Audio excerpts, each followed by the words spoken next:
Big Sills! 21 days.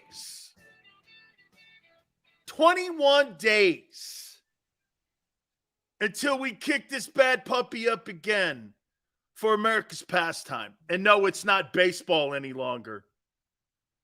Okay? It's the National Football League.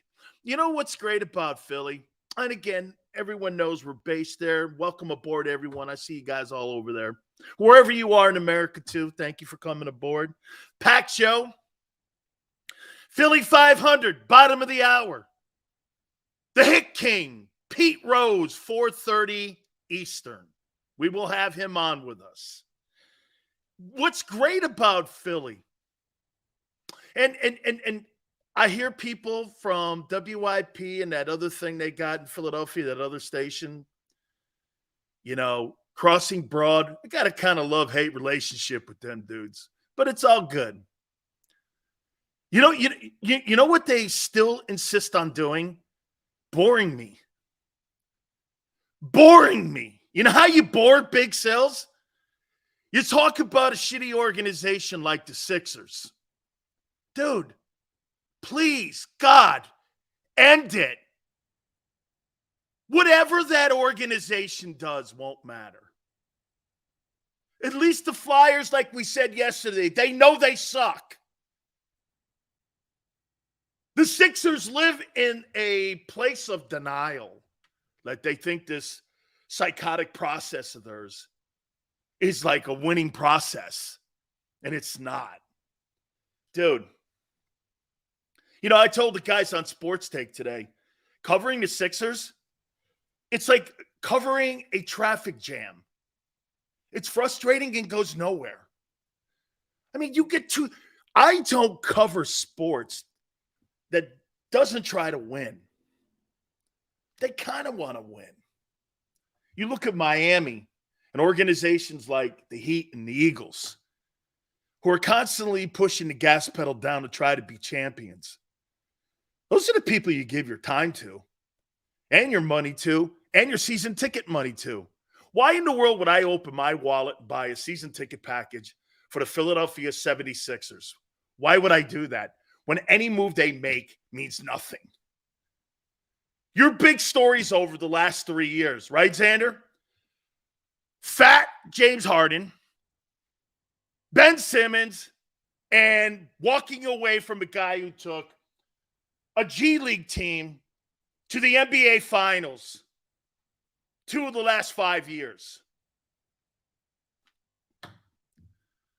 That's why people in Philly love the Eagles. Constantly trying to keep that environment going, building championship environment. Dude, Sixers used to be a great organization back in the 80s. Back in the 80s. By the way, we're going to look at Week 5 opponents here in a second, the Rams. And we'll take a look at that. You know, I'm seeing a lot of the teams that are getting ready for camp. July 27th, the majority of the teams are going to show up to camp. Obviously, you also have the Hall of Fame game between the Jets and the Browns. That'll be, I think that's like a month away now. Where we're going to, I think it's like August 7th. So we're like within inside of a month of a window for the first NFL game. The key is going to be for me, who plays for the Eagles in the exhibition season? How much are you going to play your rookie guys? You got to play Nakobe Dean. I got to figure out if this guy can play or not. You know, that's all we've done this offseason. People telling me what they think this kid is. I got to find out if he can play. You don't know that. I don't know that. I don't know he could play. Guy couldn't even get on the field last year. You guys keep telling me Kaiser White sucks. So he couldn't beat a guy out who sucked. Okay.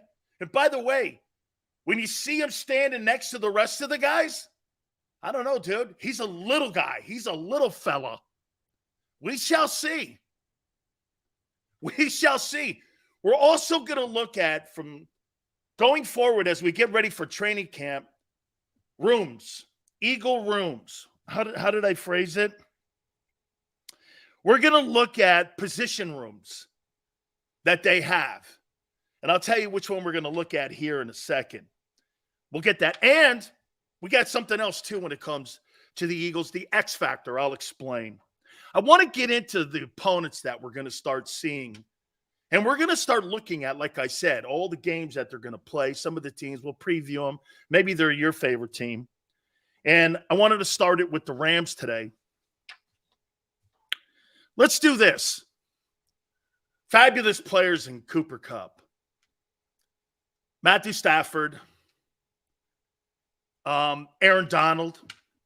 Fantastic players. Fantastic football players, right? Fantastic players. Those guys, without a doubt, have to be healthy. I'll make this point to you as well. They kind of pushed their chips in like the Buccaneers did, and they win a Super Bowl. And you know what? I would say this to you guys, and I've said this before to you. I would do this. Okay, well, the Rams pushed their chips in for 3 years of shitty football for a Super Bowl. Would you do it? I would probably do it as well. I would probably do it as well. Okay? Those three guys have to play great for this team to have any chance. They're too young. They're not deep enough. I look at the Rams. I don't see a playoff team unless those guys all play and have great years again. I just don't see them a playoff team. So the first quarter pull of the season for the Eagles, in my opinion, they're going to play some teams that they should be favored in just about each and every single one of those games. The Rams are done. Sean McVay, I'm doubting he'll ever coach for the Rams after this coming season. He'll go into the television booth probably, maybe do that for a couple of years, and then get back into coaching. He's done a whale of a job. I like him as a coach. I mean, he's been to 2 Super Bowls, and he's won one of them. And I don't believe he's 40. That's John Madden stuff. He's got the looks for TV. I think he's probably going to end up being an analyst somewhere on one of the networks. So when I look at the Week 5 opponent for the Rams, when do they play that game? October 8th. I don't know. Right? I don't think they're a threat in the NFC. I think there's only 2 teams, and we've said this to you, 49ers and the Vikings. And we'll throw the Cowboys. I don't know about the Vikings so much, but the Cowboys. Because the Cowboys own you. And Dak is the guy in the factor that owns you. Okay? And by the way, I wrote some numbers down on Dak owning you. It's pretty prominent, too, that he owns you. So, Dak Prescott, anytime you guys make a comment to me that you think Dak sucks, well, he don't suck against you. And I got the numbers to back that up. Yeah, well, look at Fly. He sucks in the postseason. Well, I'm not talking about that. I'm talking about him matching up against you. And for the record, you don't beat him. Okay? Dak doesn't... Dude, Jalen Hurts has never beaten Dak Prescott. Jalen's first year starting owned him. Owned him. Here, let's take a look at that. I actually wrote it down. In case idiots like this guy here, Quan, who keeps his head up his ass and doesn't look at what reality is. What he likes to do is talk like he's one of those guys in the media giving you half-ass fake news or half-truths. Dak Prescott versus your boys in Philly. 8-3. 241 completions, 357 attempts. Almost 3,000 yards passing in 11 games. Almost 3,000 yards passing. 68% completion percentage. Own. Parentheses. Own. 20 touchdowns, 8 picks. 99 quarterback rating, actually 98.9. Owned. By the way, this last year, guy threw for 5 touchdowns. Well, Jalen didn't play. Jalen don't play DB, guy. Your so-called second-ranked defense, owned. Owned. Look at Steve. Dak sucks. Not against you, he don't. You don't have the numbers to back that up, Steve. You don't have the reality to back that up. You don't. 8-3, almost 3,000 yards passing in 11 games.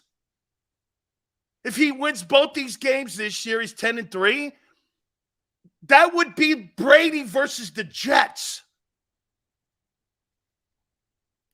Quandar, Cowboys haven't won it. I'm not talking about, once again, try to stay focused, folks. I know it's really hard for some of you Eagle fans to stay focused because you start trying to change what I'm saying to you and trying to move the goalpost. Dak Prescott versus the Philadelphia Eagles owns them. He owns the NFC East. Owns. O-W-N-S. It's like Oprah's channel. Owns. Trying to tell me what? You're not talking truth. You can't beat Dak. When's the last time he beat him? 19? He sucked even last year and had a career game versus touchdown throws versus you. Threw for 5. He didn't even play well, but he did against the Eagles. Owned. Wow. Look at that. 32 attempts, 22 completions, averages 251 yards in 11 games versus the Eagles. Damn. Damn. How you doing, baby? All right. So don't start talking to me about Dak Prescott. Hey, and once again, I saw somebody on my Twitter page talking about Dak versus Donovan McNabb. Donovan McNabb? Really? Has to be the worst leader in the history of the quarterback position in the history of the Eagles. Mr. Petty. At least I give Josh Allen, like we said yesterday, credit for trying to defuse the Stephon Diggs deal. You would never get that out of your crybaby quarterback or your vomit bag quarterback. Donovan McNabb. That's his new name, Vomit Bag. Vomit Bag would be blowing up D-Jacks or making the Pro Bowl as a kick returner and also as a wideout, bitching about that and telling everybody and blaming T.O. for everything. Make that work. Brady made a murderer work on his team. He made a murderer work. A murderer. The guy had a locker next to a guy who murdered somebody. He made that work, and that psycho AB84 made that work. That's the job of a quarterback, my friends. Making that work. Making it happen. All those quarterbacks get paid that. Jalen is by far, if I had to win one game, compare Jalen to McNabb, I wouldn't even think 10 seconds about McNabb. I'd think more about Dak. Dak acts like a leader, at least. McNabb acts like a crybaby. A crybaby. Mr. Vomit Bag. Seriously. I mean, have you ever seen a guy more petty in your life than McNabb? How about McFraud? That's what we should. Donovan McFraud. Whatever, dude. I've never had respect for that guy. I have more respect for him at Syracuse. Actually. Okay? Hey, dude, don't worry. If it gets a little too tight, we'll send you over an airplane vomit bag. Be all good. All right. We're going to take a look at the defensive tackle room. And we're going to start looking at all the rooms that they have as we get closer to training camp, 21 days out now. And Eagle position room is what we're going to call it. And I'm going to start with the defensive tackle position because that's the position that I played. Okay? So I'm going to go down to guys that I think are going to be contributors. There's a couple guys on that roster I don't care about. So there's guys that are in that position right now that I think that are going to be contributors. And so let's start there where we are in the position room, defensive tackle. Let's just say this about the Eagle defensive tackle position. They do not have a top 15 defensive tackle currently as of July 6th in that room right now. There's not a top 15 DT. Where in other positions on the team, they arguably have two offensive tackles in the top 10 in the NFL. Their wide receiving group with Smith and with Brown, you could argue that it's one of the top 3 units in the entire league. Cornerback play as well. Okay? So your defensive tackle position right now, and again, that's as of July 6th. And we just don't know what the rookies are going to bring. And we don't know, now given a new role with Jordan Davis, how he's going to look. So, I think it's more athletic. I think there's more upside. I think there's more athleticism, less experience. Okay? Less experience. Let's get to Fletcher Cox. This is my evaluation of Fletcher going into the 2023 training camp in 21 days. And we're looking at the position rooms, defensive tackle. Most experienced, and I think still productive. I think he really came on at the end of the season last year when they started getting some depth. I think it was either after the Titans game or the Steeler game where you saw him play a lot of snaps.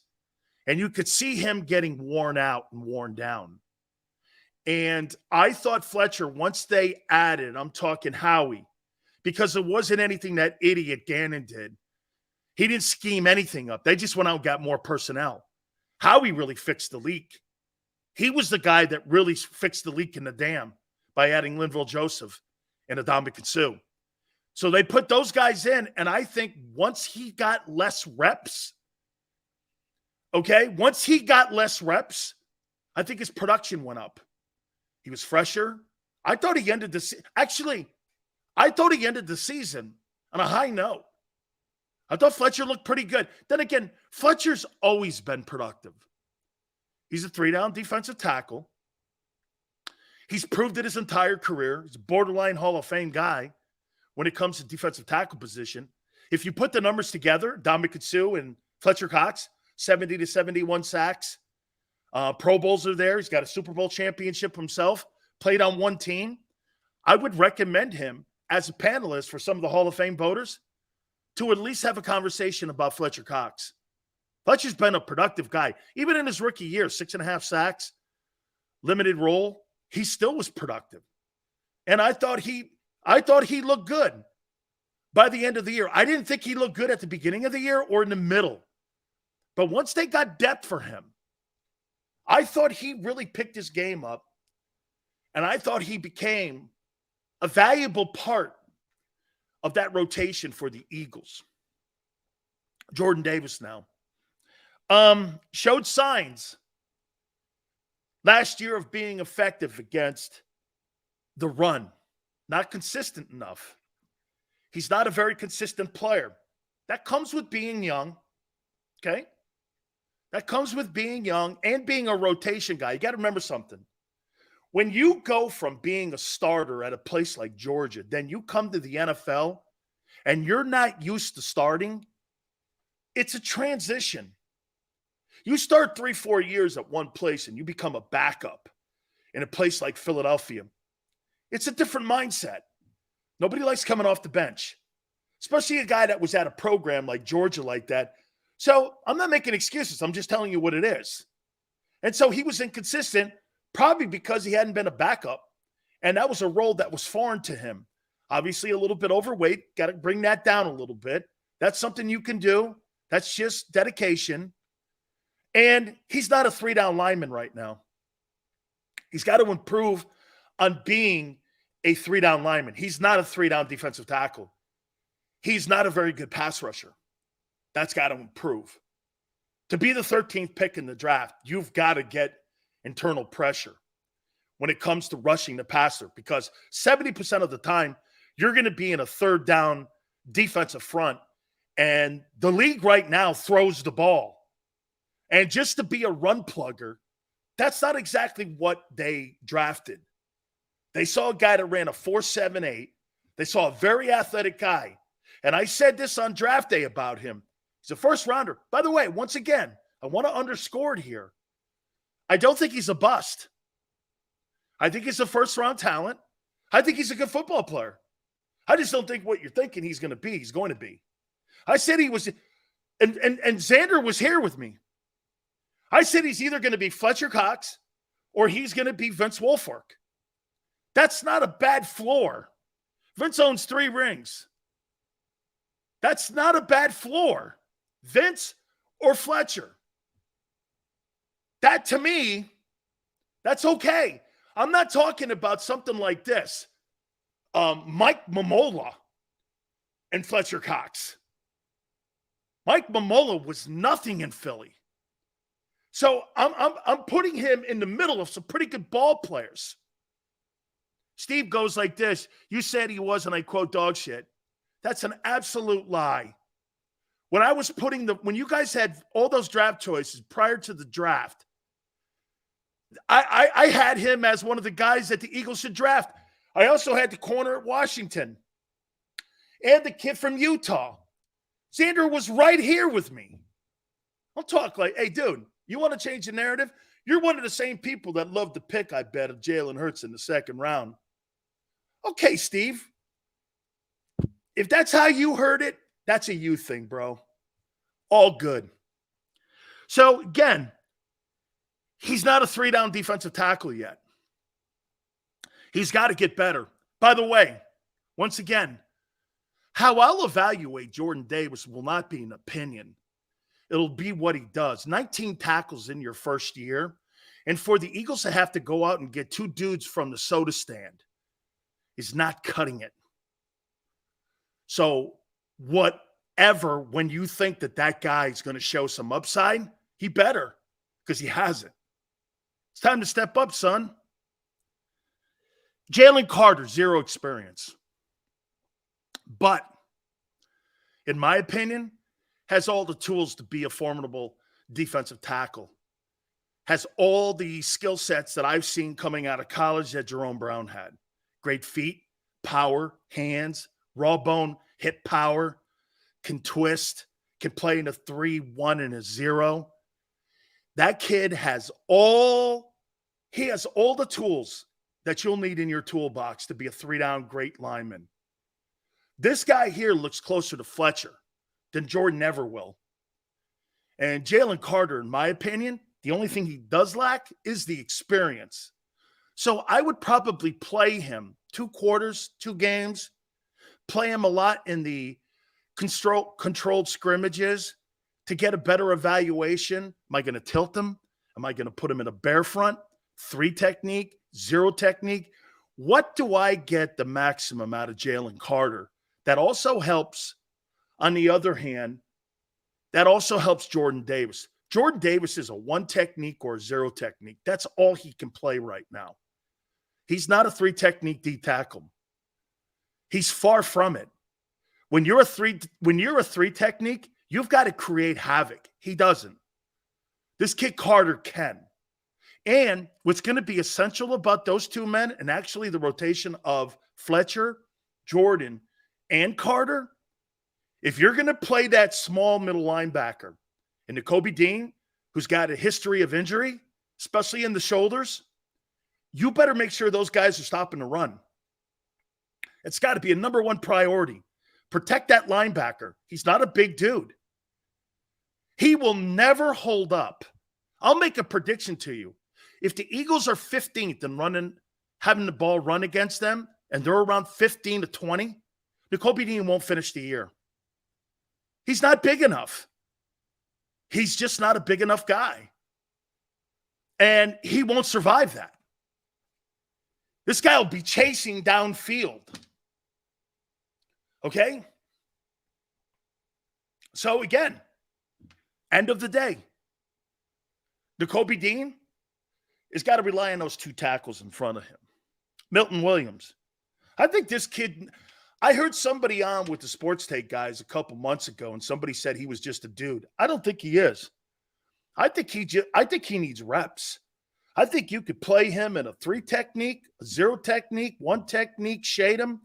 I think he's a versatile guy that I'd like to see get more reps. I want to see what he's got. Because every time I see him in there, according to Pro Football Focus, they ranked him 3rd when it came to the most improved interior D lineman in the league. He improved. You watched his footwork. You watched him get up the field, and when given reps, he was productive in there. You could actually, I think, play him in a 5 technique if you had to. So I would say this, that Milton Williams, I'd like to see him get a little bit more reps, and I think he will, because to me, Jordan Davis, once again, is not a 3-down D tackle. And this is where Williams is going to get his reps. Contavious Street, I think this is a good pickup by Howie. He comes over from the Saints. Saints had a good defense. And anything that the Eagles could have drafted after round 4, probably 3 maybe. Look, it wasn't a very good defensive tackle draft at all this past April draft. It wasn't. And like I said, there were probably 5 guys that you would put in the sandbox that were elite players. The rest of them down to 51 were really good ball players. But after 51, they weren't. They were okay. I mean, nothing to write. It wasn't a strong draft. Okay, when you look at the quarterbacks that went into the draft and you're going to try to sell me on Anthony Richardson, who was 51% at Florida, and you think that's going to improve in the NFL, I don't see it. He was terrible. Okay? So overall, experience is going to be the issue here. I do think this about the defensive tackle position. I do think they're more athletic. I think there is more upside in what you can get from Carter and from Jordan Davis. Plus, I think Williams is going to get – I think he's going to get into the rotation and he's going to get more reps. So, again, this is a good group. It just needs to go out and prove that it can go out and play. And again, the big thing with this defensive tackle group is you got to stop the run. And Jordan Davis has to show he's a 3-down tackle. Right now, he doesn't. Okay, so we're going to look, like I said, at position rooms each and every single day. Let's bring our boy Philly 500 in here. Kind of something what we've been saying now. Brother, how you doing, man? How was your fourth? Oh, I can't complain. It was really good, except for I did fly the drone into my daughter's head, so that wasn't too good. Nothing bad, but, everything okay at home? We're all right, right? Yeah. A little bit of a misjudgment, maybe a little too many drinks. Did you agree with me what I said about the Eagle DT room? This is what I said about it. I said, look, Fletcher Cox, experience, still productive. I thought Fletcher was really good towards the end of the year when they added some depth with Joseph and with Sue. And so he was productive, and he's going to be leaned on a lot this coming first part of the season, especially as they get the new guys acclimated to playing more reps. But give me your sense of what you thought his year was a year ago. In what way do you mean? Any way you want to fill that line in. I mean, I thought with you talking about Fletcher Cox, right? Yeah. I thought Fletcher, he had 7.5 sacks. I thought it was pretty good, but I also think that the fact that he didn't get as many reps and he got more chance to rotate in and to rest. He talked and he complained a little about early in the year about getting too many reps. So I thought that, I thought he was pretty effective once they were able to rotate him in, and he didn't quite get as many snaps. I think his production went up. So I thought from that standpoint, he's pretty good. And I think if Jordan Davis and Jalen Carter could both start, I think that if he could rotate in and limit his snaps so you're not overusing him, I think he'll be great. I said this about Jordan. Tell me if your evaluation, you disagree or agree. I said this about him. And again, we're looking at position rooms. We're 21 days to camp right now. So I said this about him. He showed signs of being effective on the run, but it was inconsistent. He has to improve as a pass rusher. And right now, he's not a 3-down defensive tackle. Third down, he's not very good at pass rushing. He's shown signs. Now, again, he was in a different role too. And I threw this in as a little caveat here, Philly, that, when you're at Georgia and you're a starter for 3 years and then you get put into a backup position in Philadelphia, even I remember going from that kind of scenario, you're sitting there on the sidelines going, shit, man, what am I doing here? So, it's kind of a different role for him. He was a little bit overweight. But that's how I saw his year last year. I thought I saw it, and maybe this is my Eagle fan bias slant at it, right? But I thought for a guy that came in out of shape and that would take 2 plays and will suck in all the air he possibly could, for him to be as effective early on and against the run as he was, I thought that was a good sign. And I actually thought as the year was going, I thought he was getting into a groove, and I thought he was starting to play better and better. And then he had that injury. And then at that point, he never really got a chance because at that point you got Joseph and you got Sue. But I actually thought for him not being in shape, and I see that as the biggest problem. I think his conditioning, he wasn't a 3-down defensive tackle last year, but you can't tell me a guy with his athletic ability and everything that he showed he can do physically, that if he is not well conditioned, that he can't be. So to me, his biggest issue is his conditioning and his weight. And I thought that was the reason why we might not have gotten the production we want. That's just my opinion. Philly, but here's the deal, and you're not wrong, but here's also, with all that athleticism that you mentioned, he's never been a productive guy. Mm-hmm. 39 tackles in 4 years at Georgia? You think that's a lot? Yeah. Well, not necessarily that I think it's a lot, but you talk about Georgia. How much do they rotate those guys in? How much do they do that? That's a pretty talented team. It is. With the kid Walker, from Jacksonville, last year he was the first player in the draft. He had like 5.5 sacks the whole year or something like that. A lot of those guys don't put up huge, giant numbers, but they don't have to. So to me, if you look at a guy that constantly is double teamed and has always got 2 guys on him, I think that to me, more important than the numbers or the statistics in college is what his ceiling is. And I think that given the right situation, I think those numbers will go up. I don't think he'll be I don't think he's going to be Jerome Brown 10 sacks a year. I don't think he's going to be that. But I do think he can stop the run, take the double team, and get you 5 sacks, 6 sacks, 7 sacks any 1 year. And I think that would be a great year if he turned out 5 sacks this year. Yeah, dude, if they can be 10th versus the run, Nakobe Dean will have a great year. They've got to be in that room where they're in the top 10 because that guy's a little guy, man. Let me get to Jalen Carter here. This is what I said about him. 0 experience, obviously, but I think he has all the tools to be a 3-down lineman, an explosive player. His feet are great inside. He's great in traffic. Watch the way he uses his hands, how he engages, how he gets off guards, how he controls the center. You could play him in a 3-0-1. You could play him in a shade 1. You could do so many things with him. To me, the only thing that I think – this guy's got all the tools in the toolbox, in my opinion. I think it's just wind him up, let him go play. Yeah. Now, how much do you play him in the exhibition season just to get him acclimated to the speed of the game? I mean, I always get in trouble because I always think they don't play their guys enough. And then they come out the regular season and the first week they look great. I would like to see him get reps. I mean, he probably needs repetition, no. But I believe Jalen Carter starts the year right away. I think Jalen Carter is, like you had said before, can be more like Jerome Brown than, like, let's say, Jordan Davis. But when you're combining, Sills, when you're putting both those guys together, I know you have something.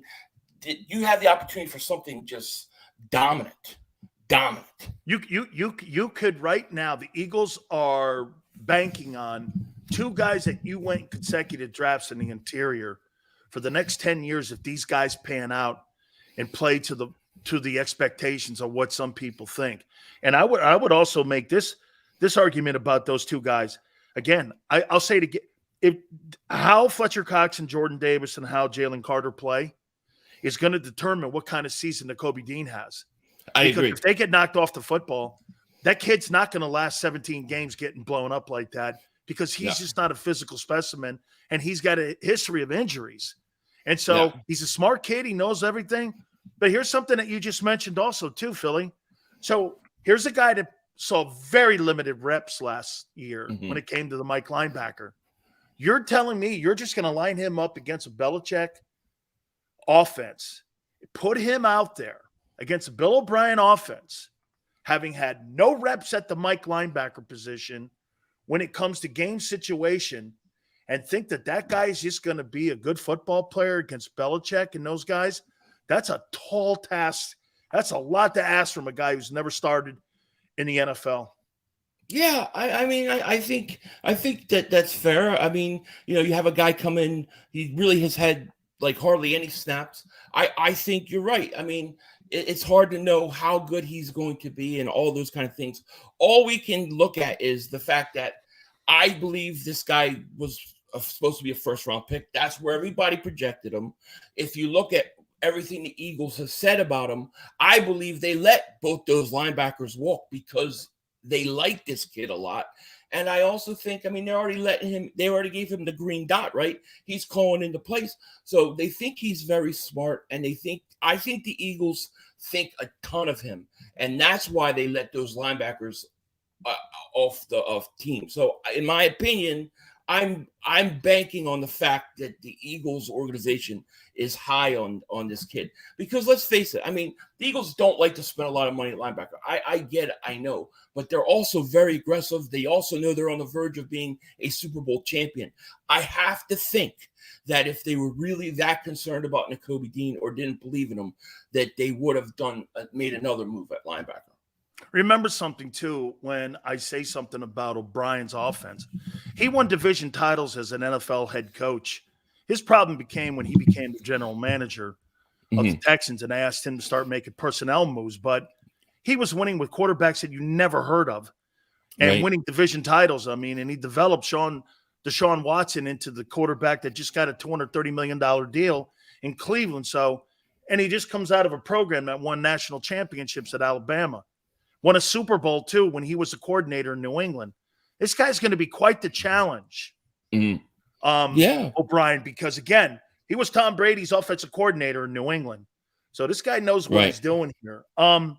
Here's Milton Williams now. There was a guy that went on with the guys at Sports Take a couple months ago, and a guy called him a dude. I don't think he's a dude. I actually like him. I think he needs reps, Philly. I think he's the guy that you could play in a 1 technique, a 0 technique, a shade, a 3, a 5. I actually like this player, 500-pound bench presser. He's got decent feet. I think he's going to be instrumental in the rotation and really giving a spell for these guys. I think he could be an important part of this thing. Yeah, I do too. And the Eagles love the rotation. I mean, I think they've got, Hargrave is definitely a big loss. I mean, I can't say that enough. He's a big loss. I think in the long run, you've replaced him with Jalen Carter. How quick does he acclimate to the NFL? But I do think Milton Williams is a guy that you're going to be able to rotate in, that has experience, that has shown flashes. And I like the kid they got in Kadavius Street. I think he was another guy. So I think they got some depth there, This Kentavious Street kid comes over from the Saints. I actually like this sign. This is kind of a little sneaky sign by Howie. They were really good against the run the last couple of years, and they gave Tampa fits every single time they played Brady. I mean, it was a back and forth football game. And this wasn't a very strong draft when it came to defensive tackles. So, Philly, I actually like that this sign here. I mean, I don't know how many reps he's going to get, but I think that this is pretty good depth here. Again, he's a backline player, but as we know, it's the war of attrition. So, in all, this is what I wrote down about the group. Experience is the issue, obviously, but I think they're more athletic. I think there's opportunity for more upside. Williams needs a little bit more reps. I actually like the group. We just have to see him go out and play.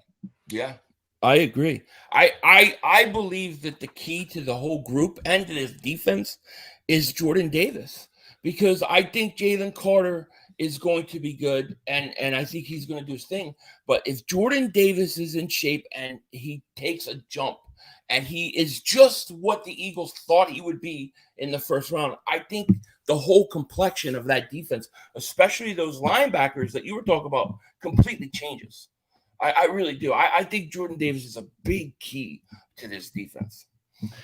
Would you be interested in going out and adding Miles Jack to this defense? And I would say this to you, Philly, Miles Jack and even Kyle Van Noy, those two guys are better than anything right now that the Eagles have in their linebacking room. And I say that with respect to Nakobe, just with the fact that he hasn't played. Now, Nakobe's been in the system. I get it all. But those two guys are legitimate NFL experienced players, something the Eagles are lacking in that room. Would you have interest in both, or would you have interest in only one of them?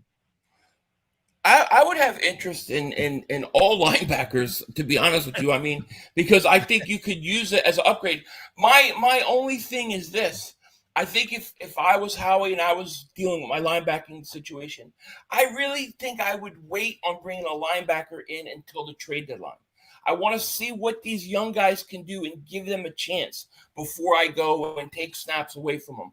I would focus more of my resources, like probably at safety, early on, but I think the linebacking position would be like a great trade deadline move. All right, I'm going to throw this at you here, and I know you're going to throw up on me here. Watch out now. You're going to actually take a Philly pie on me here. Okay. Why does Dak Prescott own the Eagles? Listen here. 8-3.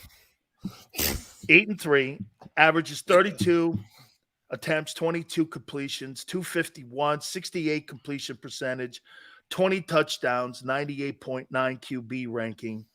Last year, he threw for a touchdown, 5 career touchdowns in a single game against the Eagles. Why do they struggle with him? It is, I'm going to tell you, there's a few reasons why. First of all, you see the star on the helmet, right? That is a satanic star. Okay, that is a satanic star.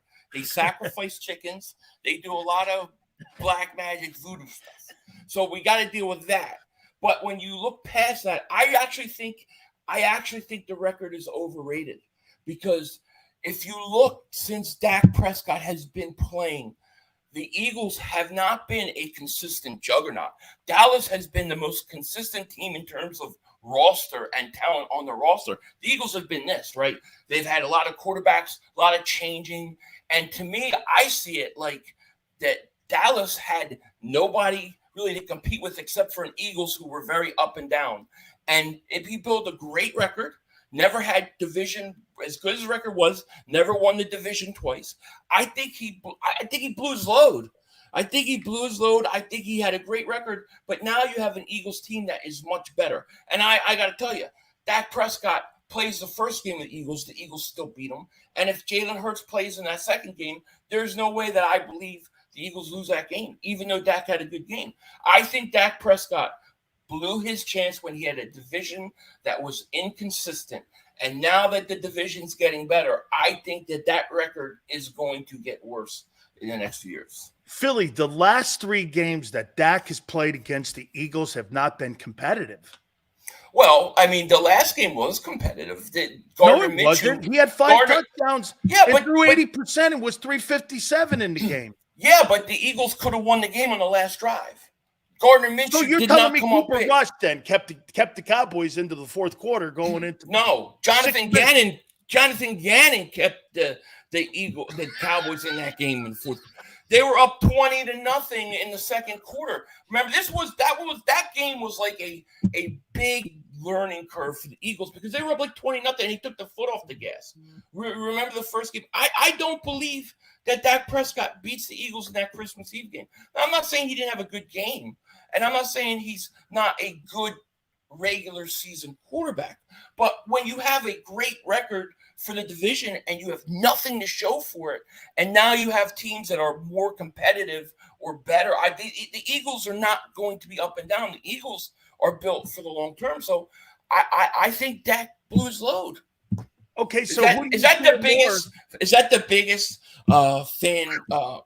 No, you went a long way. Hey, dog, I'm a lawyer. I'm going to run for president for that. Hey, dude, you're almost at the New Jersey Exchange up there on the Jersey Turnpike. You went a long way on that exit. You're getting off on Lombardi's exit over there. I'll say this to you: who do you fear more, Daniel Jones, or do you fear Dak?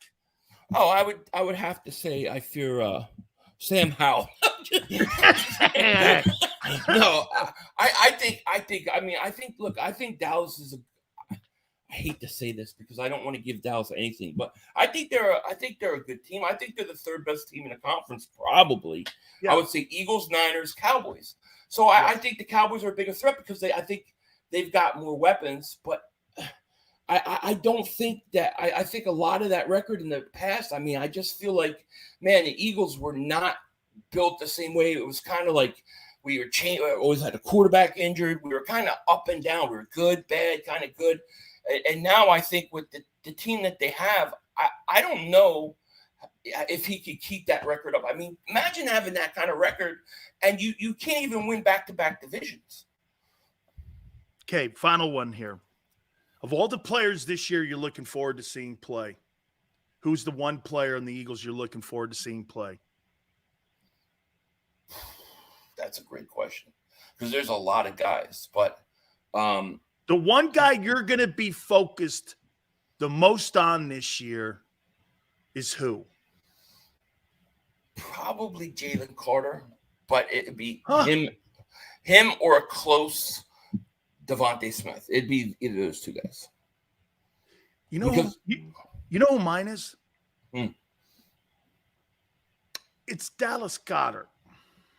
Okay. I think of all the players on that team, there's 2 of them that I think have a chance to jump into that elite conversation. Is Jordan Mailata and Dallas Goedert.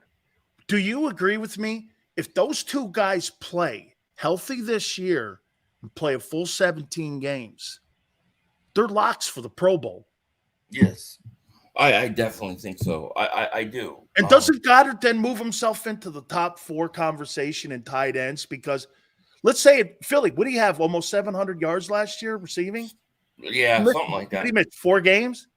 Yeah, okay, so he would have been knocking on the 1,000-yard number himself. Maybe 70 catches, 75 catches? So he'd have been knocking on that door also, which may have put Hurts over $4,000, right? So it might have, yeah. Of those 2 guys, right? If they play at their elite level, they're going to be. I mean, Jordan Mailata, dude, is still learning the position. I was between those 2 guys because I think Malata's got a gigantic ceiling still. I think his best football is still 5 years out.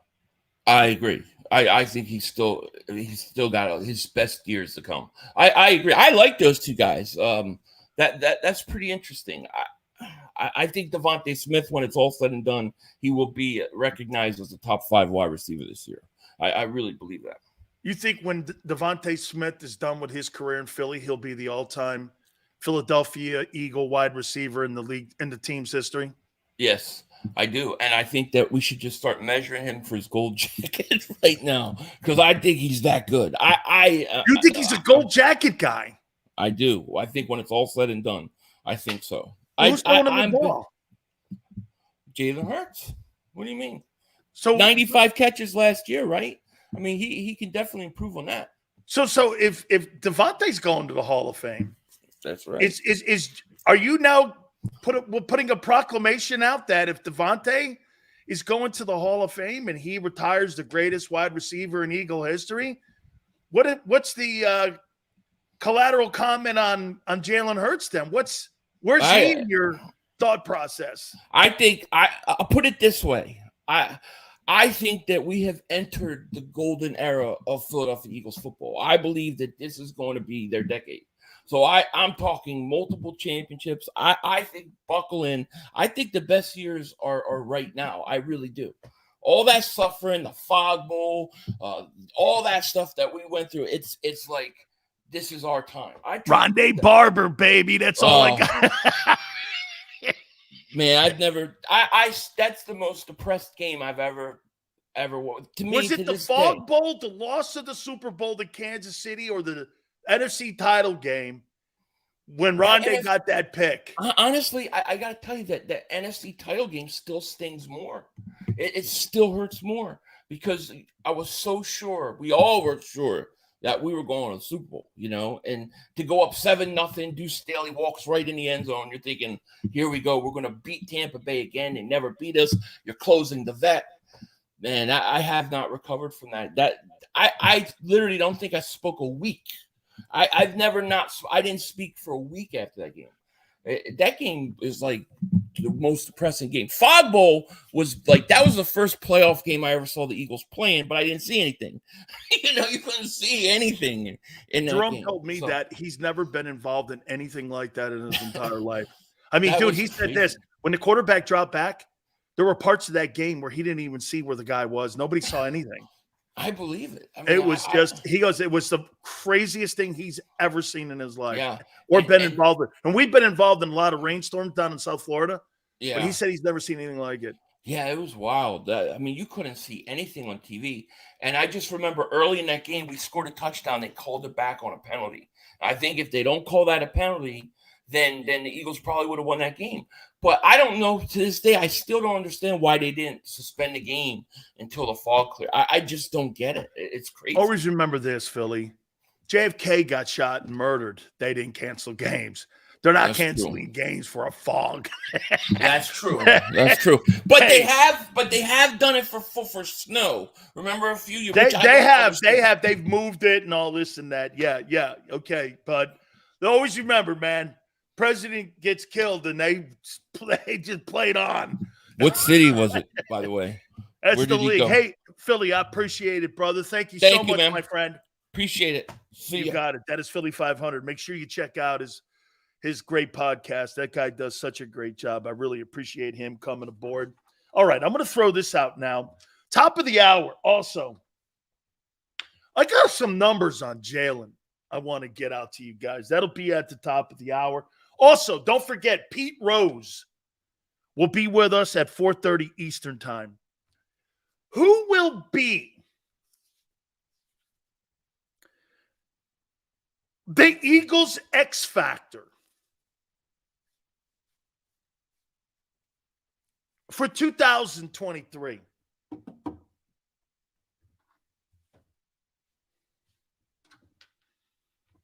What name comes to mind will be the X Factor on determining if this football team has success? We all know this. Teams that lose the Super Bowl, I think in the Super Bowl era, there's only 7 of them that have ever gone back. Who is the X Factor on that football team for them to have success in 2023? Swift, Blankenship. Look at 85, man, being a football guy. Bob goes, do you get an X Factor on? Pick one, Bob. The one thing that outweighs, the one person that outweighs whether this team has success or not is who? Dean, Swift, James, Health. Another great take. Barbara said Swift. Okay. Could be Slay. Here's where I'm going. We kind of broached this yesterday a bit. I think the one guy that's got a ton of pressure on him this 2023 season, I think it's Sean Desai. I think it's him and no one else. Jalen Hurts is going to score 35 points, 33 points. That offense is going to put numbers on the board. We don't know what that thing's going to look like. We have no idea. That defense is not going to be better than it was a year ago because you're playing better teams, better quarterbacks, better coaches. You're playing the number one schedule in the NFL. Get that out of your minds. You're not playing stiffs this year. You're not playing in the Pac-12 any longer or Big 12. You're now playing in the Southeastern Conference with the big boys, with people that others revere. And I've brought this to your attention as well. You know, everyone says that Russell Wilson is finished. Well, Russell Wilson went from the soft-ass NFC to the AFC and got his head kicked in. He thought he was just going to roll into the AFC with all those great quarterbacks in a really good division, and he got his ass kicked. You know, when you're beaten up on – when Geno Smith, who's been a vagabond quarterback and has been a journey – Geno Smith is now being considered one of the 5 best quarterbacks in the NFL. He's a journeyman. That tells you that the conference isn't that good and the competition isn't that good. There's 3 teams that are legitimate. There's 8 teams. And by the way, I'm not suggesting to you that the Eagles wouldn't be the second best team in the NFL even if they were in the AFC. They probably would be. But there's more room for error when you have that many good teams on that side of the aisle. Shit, the Kansas City Chiefs got beat by the Colts. And I know some of you idiots like to do this. Well, we beat the Colts. Yeah, I know. We beat the Colts. And, you know, we beat the Colts. Yeah. Then in the second half, Patrick Mahomes and Andy Reid were running circles around your defense. Guys were running into one another like it was a vaudeville act. Oh, passing guys off. Yeah, that worked. AFC's loaded. JM says that Denver was a shit show with Hackett in leadership role. That's why Russell Wilson played poorly? Because of a coach who had handled Aaron Rodgers all those years and all those 13-win seasons in the weak-ass NFC? I think it's got more to do with that. You went into the big league. And this year on the Eagles schedule, you're playing those guys. Jalen's never beaten them dudes. Okay? Those guys have all played against one another. Lamar Jackson, Josh Allen, Herbert, Mahomes. They play against one another. Who do you play in the NFC? Dak and Dimes Jones. And Tyler Heineke. And a journeyman Geno Smith. And Brock Purdy. Dude, honestly, it's like naming minor league football players. I know more quarterbacks that play in the XFL than I do in the NFC. Okay? Seals, you give Dable all the credit for Danny Dimes, so why can't Hackett get the blame for Wilson? Because Dimes Jones is nowhere in the conversation of Russell Wilson. Once again, the New York Giants show you incompetence and how they handled that whole situation and how they're handling Saquon Barkley. Think of this, for instance. Here's the Giants. We brought this up yesterday, too. So you decided to pass on the $18 million fifth-year option on Daniel Jones, right? And you turn around because he has a couple good games, and you pay him 46.3 now? Overpaid, overrated, poor deal. And here's something else. So July 17th, the franchise tag's coming up. These guys got to all sign. I heard the guy, Xander, talking about Barkley. Why would I pay Barkley, who's had 3,000-yard rushing seasons in 5 years and has been hurt, $10 million when I could go get Dalvin Cook for $5 million and have the same player or even a better one? 5 straight years of 1,000 yards. He only rushed. He had less. He was going to have more. He had less carries than what Jalen Hurts was trending to have. Hurts was going to have 200 carries. That's kind of what he had, 209. He's averaged that over his entire career in Minneapolis. Why in the world would I spend $10 million on a running back when I can go get Dalvin Cook at 28, who's still got a lot of tread on the tire? I would go get that. I think the reason why the Giants haven't budged is because they know they can do that. Trade Barkley, sign Cook. I got the same guy. It's the same guy. All right. I want to take a look at Jalen Hurts and where I want to see him progress. Also, Pete Rose at 4:30. Hit the like button. Hour number 2. Keep it here on the National Football Show. Do you stream on a Roku, Fire Stick, Google TV, or Apple TV? Now you can watch 6ABC 24/7 with the 6ABC Philadelphia streaming app. And the big story on Action News. Search 6ABC Philadelphia and start streaming today. Go to get your game on. Go for the beers. Go for the cheers. Go for the hit and the hits.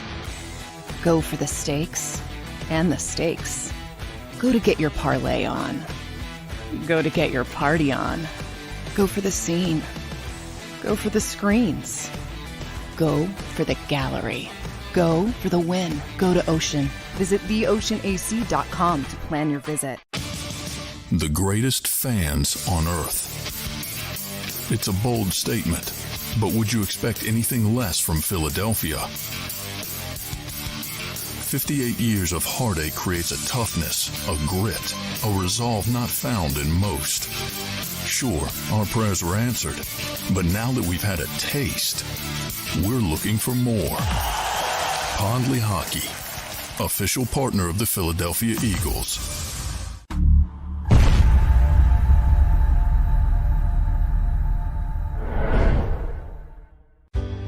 Go passionately. Go fearlessly. Go confidently. Go Birds! Go confidently towards your goals with First Trust, Philly's hometown bank for nearly 90 years, and the official bank of the Philadelphia Eagles. We're focused on getting you over the goal line. So go with conviction. Go with trust. Go Birds! And go forward with us by your side. First Trust Bank, the official bank of Philadelphia Dreams. Oh, and go Birds. All right, did you know I was the mommy slam dunk champion? Really? Yes, really don't sound so surprised. Let's see it. Oh, you're ready. All right, here we go. Let's hear the crowd. So go to right, I go to left, fake them out. Mama, go up, mama! She did it. Again? You can't avoid gravity, but United Healthcare can help you avoid financial surprises by helping you compare costs and doctor quality ratings. United Healthcare. Uh-huh.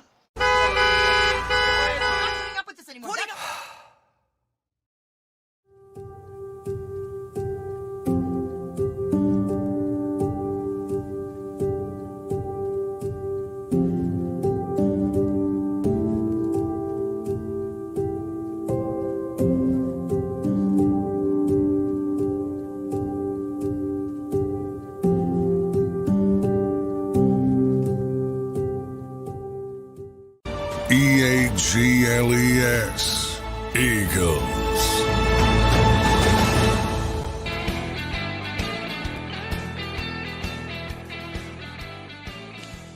So I was listening to WIP and I heard a guy on the station, and I don't even know, they all sound alike.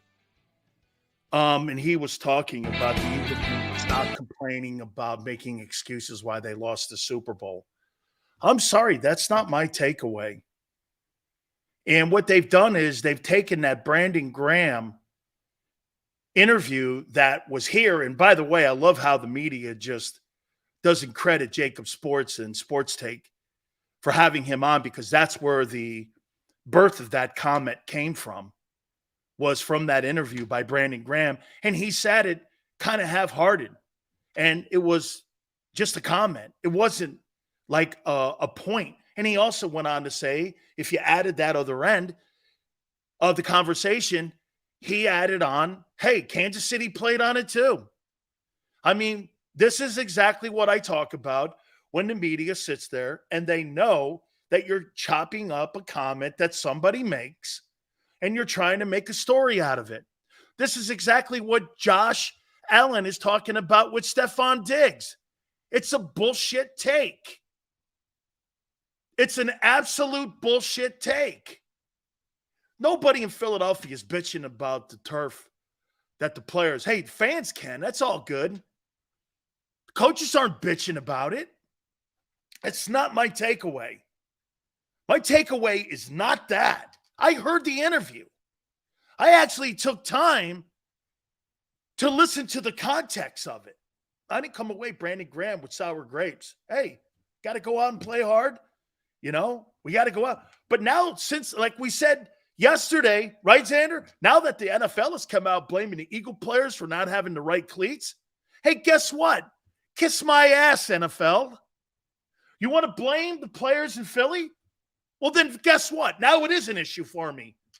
Because if you had to come out and make a comment about it, you obviously felt offended. Once again, man, that league refuses to take accountability for its own failures. They refuse. They put a shitty field in the most important game. Why didn't you leave well enough alone? They couldn't, because the NFL has to think that they're ahead of the game, and they're not. Football's played on grass. It's traditionally played outdoors. There's tackling and running and hitting and throwing. It's been that way since 1920. Stop thinking you're reinventing the wheel. Okay? Stupidity. Stupidity. Well, the players in Philly didn't wear cleats that were Yeah, but they did all throughout the rest of the year, but not that game. Sure. Professional guys who have 18 boxes of cleats in their locker don't know what they're doing. Now I know why they've made a giant thing of the gambling. It's not about protecting the integrity of the game. It's making sure the players don't benefit from another part of the league that is making money, because they haven't been able to monetize and figure out how to monetize it yet. It's got nothing to do with integrity of the league. Integrity. Give me a break. What would the NFL know about integrity? What would they know? Before I get to Hurts here, don't forget Pete Rose, bottom of the hour. Justin Fields. I need to see something, son.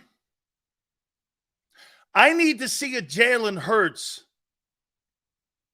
leap of faith for me to continue with you as my quarterback in Chicago. You need to improve. And Hurts is now the new gold standard of improvement with dual threat guys. He's got to show me. Lamar Jackson in his second year was sensational. I couldn't have been more wrong about a player. Could that be this? Maybe. Maybe. I'll tell you what, I'm rooting for him. I like him. I like him more now knowing that all the obstacles that he's got to face, because why? He's in Chicago. Chicago doesn't produce quarterbacks. He couldn't have been at two of the worst. Can I say this to you? Why do you think Justin Fields transferred from Georgia? to Ohio State because he had a better chance of starting at Ohio State than Georgia. You know why? He wasn't good enough to start in the SEC. He wasn't. That's why he left. You mean to tell me you can't beat a 30-year-old Stetson Bennett out? Seriously. You couldn't beat a 30-year-old Stetson Bennett. I don't know. Had a better chance of going to Ohio State and playing. So, hey, I need to see something because I think he's really a great athlete. But you know what he looks... Hey, am I off base when I say this about Justin Fields, the Chicago quarterback? He looks like Terrell Pryor to me. I mean, what's different between him and Terrell Pryor? Both guys ran a lot, marginal passers, pretty smart kids, really have a great passion for the game. What's different? What's different? And agreed. Kayvon, the roster sucks in Chicago. And it sucked in Chicago for the last 3 years. Yeah, when I look at Justin Fields, I see Terrell Pryor. I don't see anything different. Then again, I don't see anything ever different in Ohio State when it comes to quarterback position. Hey, keyboard. No, I've talked to Terrell Pryor. I'm a fan of his. I've had him on my radio show in the past. He changed positions, I think, with the Raiders. I like the kid. I think he's a quality dude, man. Big fan of his. Totally got jobbed when it came to that whole Coach Tressel thing with those tattoos. You imagine that? They threw all those kids out and put Ohio State on probation for getting tattoos. And look at the guys and the money that they're making now. Tattoos. It's why Jim Tressel lost his gig. Tattoos.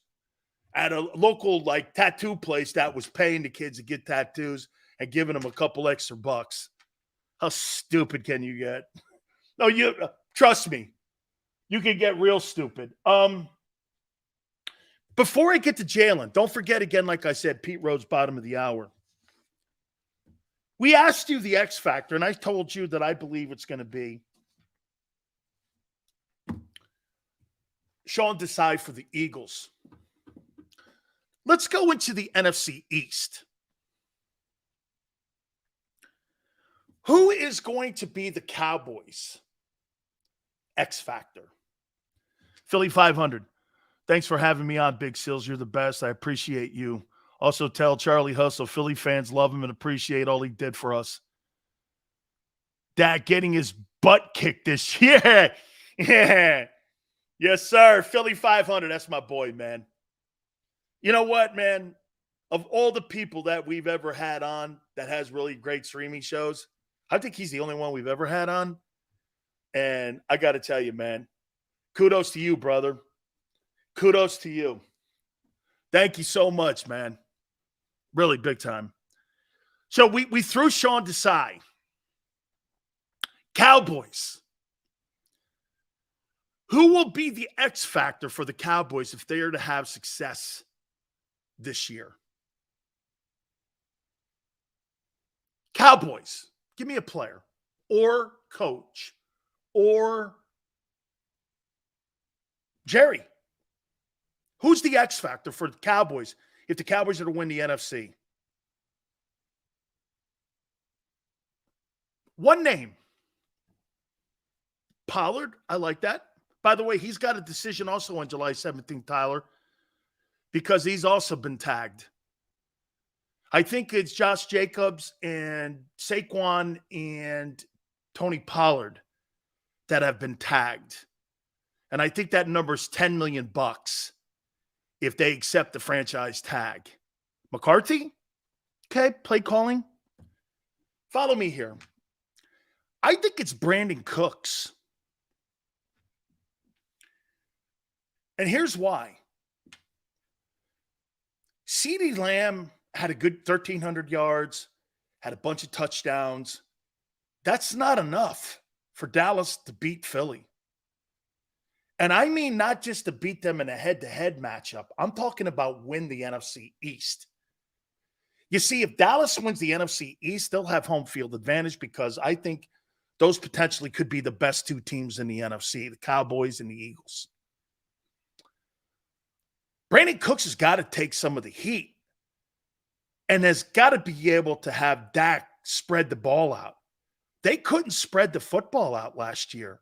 And I think that led to a lot of picks. They were injured at the wide receiver position, and they were not able to spread it out.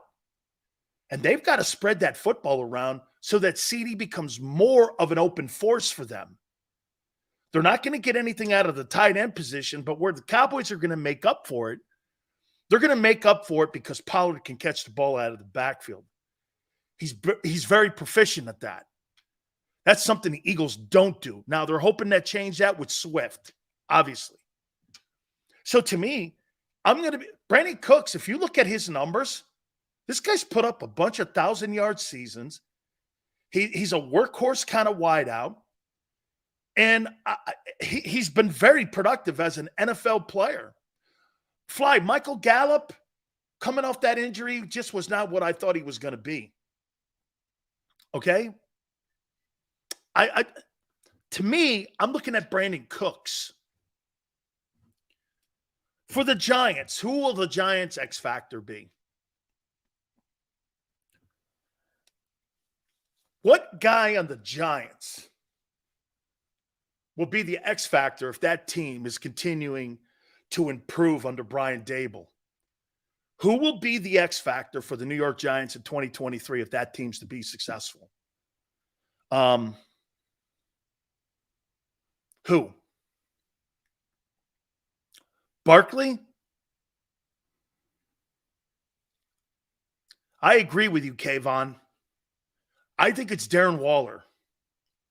Because when healthy, he's in the conversation as the best tight end in the league. And by the way, he's the highest paid as of right now. Okay? Philip, Dak Prescott's not going anywhere. The first time Dak Prescott has been to a Super Bowl, he was getting an humanitarian award. Philip, beat him then. All those insults are great. At the end of the day, they mean nothing because he owns you. He owns you. This guy's almost at 70% completion percentage every time he plays against the Eagles. You're not beating that. Beat him. Instead of lip service. Beat him. Beat him. Seal's question, who has a better career thus far? Lamar Jackson. Lamar Jackson has had a better career than Jalen. Jalen hasn't had a career. He's had a year. Better career? One guy's unanimous MVP. One guy is 45-17, plays in the AFC. He's been a two-time All-Pro first team, which means he's beaten Mahomes out. Not close. Don't talk like that you think Jalen Hurts has had a better career. And for the record, he's only a year older. 2 years. So, hey, he's had one great year. That first year, Howie didn't even think he was great. Howie didn't even think he was great. So I went and got those first-round draft choices. On July 6th of a year ago, your general manager didn't even know he was the guy yet. Oh, no, but we knew. Oh, okay, Carson. That's from now on when I'm going to start calling some of you Carson. Okay, Carson. Carson's had a better start to his career than what Hurts had. He actually has a Super Bowl ring. He won an MVP award too, like Jalen did, Burt Bell. First 3 years in the league, look it up. Finished second in the MVP too. Anyway, I digress into the land of nothing conversation. I think Darren Waller, man, this guy plays healthy. Dimes Jones could have a pretty good year, but he's got to show me because the last couple years, They haven't.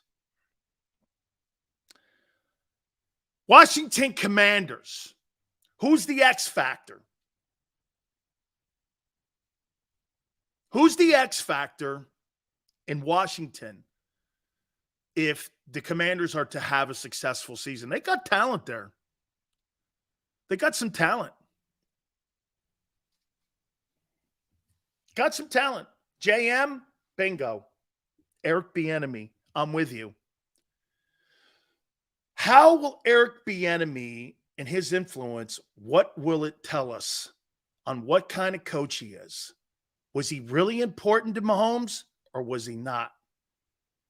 Because if he turns out to be that he was and that he can make Sam Howell into something special, Eric Bieniemy is going to be the hottest free agent type coach out there to be a head coach if he can get Sam Howell to win a division title.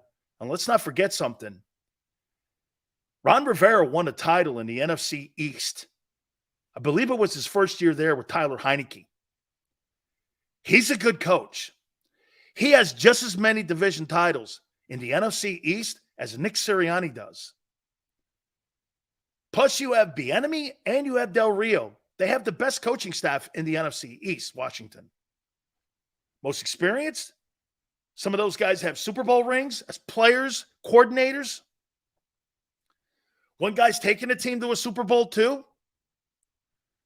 Ron's a good coach. And with that chaos, now July 20th, I think it is, the vote, Harris gets the team. What that means towards Ron knows he's probably got to win this year for him to keep his gig. Okay? Got a great D-line, Greasy. They really do. And they bring all those guys back, too. I think their linebackers are better than anything in Philadelphia. So, quite frankly, if you really look at it, the front seven of Washington is very compatible and very comparable to what Philadelphia has. I don't know what Chase Young's going to look like. I have no idea what he's going to look like here. We're going to be efforting our friend Pete Rose at the bottom of the hour, so we look forward to hopefully having a conversation there. All right, I want to throw this at you here. What does Jalen Hurts' $255 million contract mean to you? What does it mean to you? How does that affect what you're going to watch this year in 2023?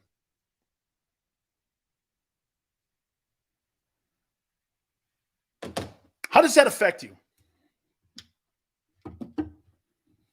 And how from now on and how you'll evaluate him? Loki means nothing. Greasy, paid too much. I wouldn't say paid too much, probably paid too soon. Okay? It means we have a 4-year window, Big Sills. Okay? Means he's the highest paid now, play like it. That is, Kayvon, you've been on your screws today. You're damn right. When I watch Patrick Mahomes play, and I watch Patrick Mahomes now, so when you and I sit here, we're going to watch Jalen the first week against New England Patriots, and Jalen plays well. So what? That's expected from a $50 million guy. He's not going to get credit any longer for improving. We're beyond that. Now it's money time. You don't get a honeymoon anymore. It's over. You were paid for your honeymoon. It's over. You don't get credit for evolving. That's expected when you're paid $50 million. Just like it was in Kansas City. Can I show you how amazing that was a year ago with what Mahomes did? Not only did they expect him to continue to evolve and be great and win games, then they turned around and said, hey, I'm going to take your version of A.J. Brown off your team. And your number 2 guy is going to be Juju Smith-Schuster. But yet you got to go win us a Super Bowl. And he did it. This guy won with Quez Watkins as his wide receiver. Do you understand that? He won with Quez Watkins and Dallas Goedert. You think Jalen Hurts can win a Super Bowl with Quez Watkins and Dallas Goedert? That's the level of expectations he's at now. People get hurt in Philly. Fuck it. No one cares anymore. You're paid $50 million. Nobody cares. You lost both your receivers. I don't care. You're paid $50 million for a reason. Or what's going to happen is we're going to look at Hurts and do this. Well, if he doesn't have a full team and a loaded team, he can't carry a team. Jalen's got to show us when things go sideways. They had a great run last year. Health, for the most part. Mahomes lost pieces everywhere. Honey Badger on defense. Started rookie corners. Started a rookie edge rusher. Had Juju Smith-Schuster / Quez Watkins as his wideout. And they had Andy Reid. We don't judge Patrick Mahomes any longer in the regular season. We expect him to get to the AFC title game, and he's gauged in that game and in the Super Bowl. That's where Hurts is going to be gauged. So far, about 62% completion percentage in the postseason. He's 2-2. Not bad. There's a lot. Hey, Lamar Jackson's got to win some games. 2-2 is not bad. If you looked at it, actually, he's got one of the better records of the active quarterbacks. I think Aaron Rodgers is one game over 500. So don't think that 2-2 is awful. It's not. I think Stafford's 4-3. 32 attempts, 20 completions, 209, 84-7. Okay. 46 yards rushing. Those are all good. Not bad, not horrible, not sensational. And I do think he had a really great moment in the Super Bowl. I thought he was great in the Super Bowl. I thought he was average to below average in the divisional game and in the NFC title game. Thought he was average to below average. But that's all right. When it mattered and he was in the Super Bowl, he played exceptionally well. Again, playing exceptionally well is like putting your name on the test, handing the test in and not passing it. When you're Patrick Mahomes, you got to win that game. You just can't say, hey, I took the bar. Did you pass it? No. Well, you're not a lawyer. You're not a champion yet. And I do think Super Bowls matter when you're talking about evaluating people, especially coaches, but especially in today's NFL, because you know why? How we look at people has to have that denominator. There has to be a divider. Does he win? Here's the one thing that I will concede when it comes to Dak. Dude, you know the problem with the Cowboys the last 25 years? In big games, in big moments, they don't win. You got to win those games. The difference between the Eagle organization from 2000 to 2022 has been what? The Eagles win bigger games in bigger moments than Dallas. Dallas, it's hard to believe, but Dallas has had 2 years in a row now where they've won 12 ball games. And you would never know it, and you'd be sitting here going like this. Why do I feel the Cowboys are underachieving? Because they don't do anything with it. They don't do anything with it. Dallas doesn't win big games. They just don't. The Eagles win big games. They're prepared better. You know, I disagree with Philly a little bit here because to me, the Cowboys, the last 2 years, they've had a lot of winning. And I would say this to you. The Cowboys last 2 years, you think they've had a better roster than the Philadelphia Eagles? I don't believe that. And if you look at it, something that they've improved on since how he's come out of the broom closet has been that 17 of the 22 guys that started in Super Bowl 57 or Super Bowl 58, those guys were drafted by Philly. 17 of the 22. I think the only guy that was on the offense that wasn't drafted by the Eagles was A.J. Brown. That's improving, getting better, understanding who your personnel guys are. I mean, it's gotten better here. And for Jalen,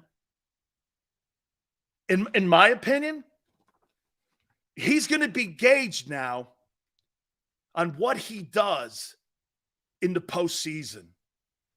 See, we're not going to be doing this any longer. Hey, did you see him against the Minnesota Vikings? He really played great. Okay, those are good comments, but those are expected comments. You don't get slaps on the back for something that we're expecting you to do. This is what happened to Carson Wentz. You see, Carson Wentz was expecting to get pats on the back for things that he was expected to do, and he couldn't handle the fact that once you're a $38 million a year guy, you're not getting those slaps on the back. People are looking for more for that. The Eagles were looking for 3-1 in their return on investment, never got it once they paid him. Now, am I saying that Jalen will fall down into that pit? I'm not. Okay? I'm not saying that. But you've got to get to a point where you're now in your career, and how about this? Do you think you're rushing it with Hurts? It's funny, you paid him quick. Are you going to put that same criticism when he doesn't win? I can't wait to see how everyone reacts to this. Because the expectations are the Eagles have to make it back to the Super Bowl again. And if they don't, it will be a disappointment. Well, the quarterback is going to take the blunt of that if they don't win it, or at least get there. A successful season now, the stakes are raised. They are totally raised now on what you have to do when it comes to Jalen Hurts. No longer is it going to be a scenario where you're just sitting back and you're waiting and you're like, hey, man, get this. He really played well against the Commanders. Okay? Twiz goes, we got a bona fide one, went to the Super Bowl. Cowboys going to keep on underachieving until they get rid of the problem, which is Dak Prescott. Dak Prescott is not the problem in Dallas. Dak Prescott keeps the thing afloat in Dallas. What's your alternative? Back into the draft? Do you understand the last two starting quarterbacks in Dallas, the Cowboys got lucky? They found Tony Romo and they found Dak Prescott. That wasn't by design. Okay? That wasn't by design. That they just so happened to have found him. Okay? We're efforting our friend Pete Rose. Hopefully we're able to catch up with him here. And let me just send a note to him.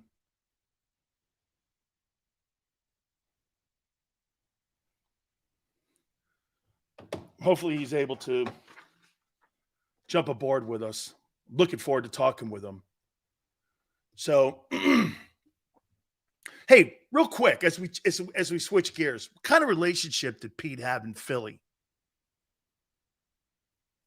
What kind of relationship did he have with Philadelphia Philly fans?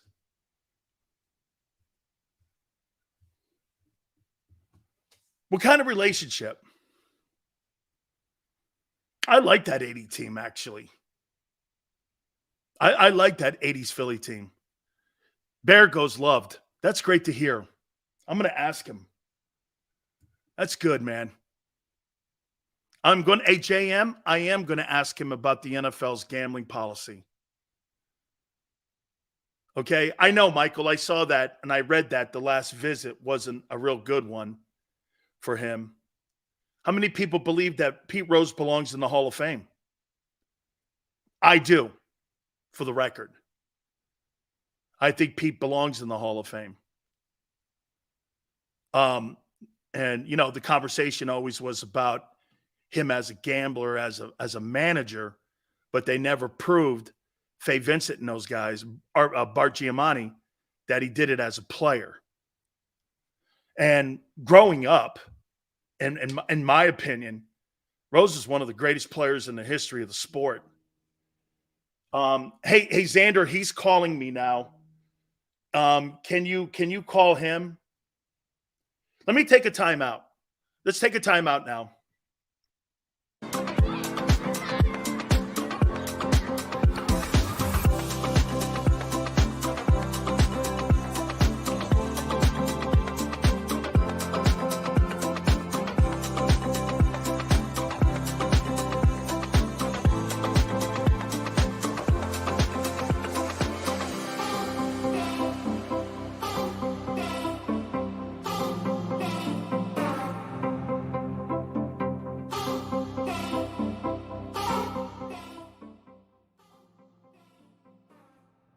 Heading down the shore, have a ball once more. Here, imaginations run wild and time stands still.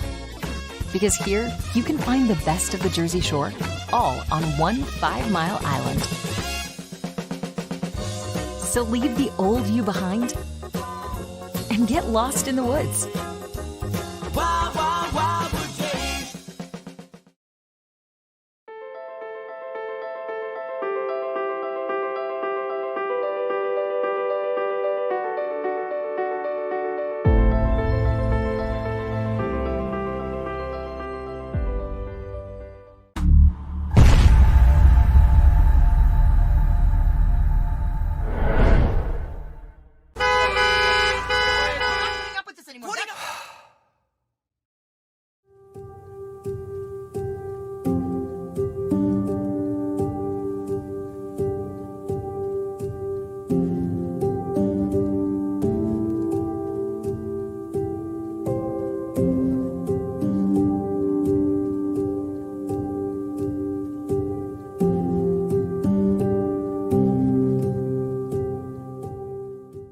Score and save in southeastern PA and Delaware with Colony Pools this football season, and let the experts close your pool with a custom Merlin safety cover in green for the birds. And if you join our Winter Watch team, we'll give you another 20% off, and Colony Pools will handle it all. Keep your tiles on your pool, not in your pool. Fly with Colony right now, Birds fans. Visit flywithcolony.com. Hi everybody, my name's Jason Lombardi. I'm an inspector at DryTech. At DryTech we offer 3 major services, the first one being basement waterproofing, the second service we offer is foundation and structural repairs, and then the third service that we offer is mold remediation. If you feel you are having a waterproofing issue, give DryTech a call or check us out online.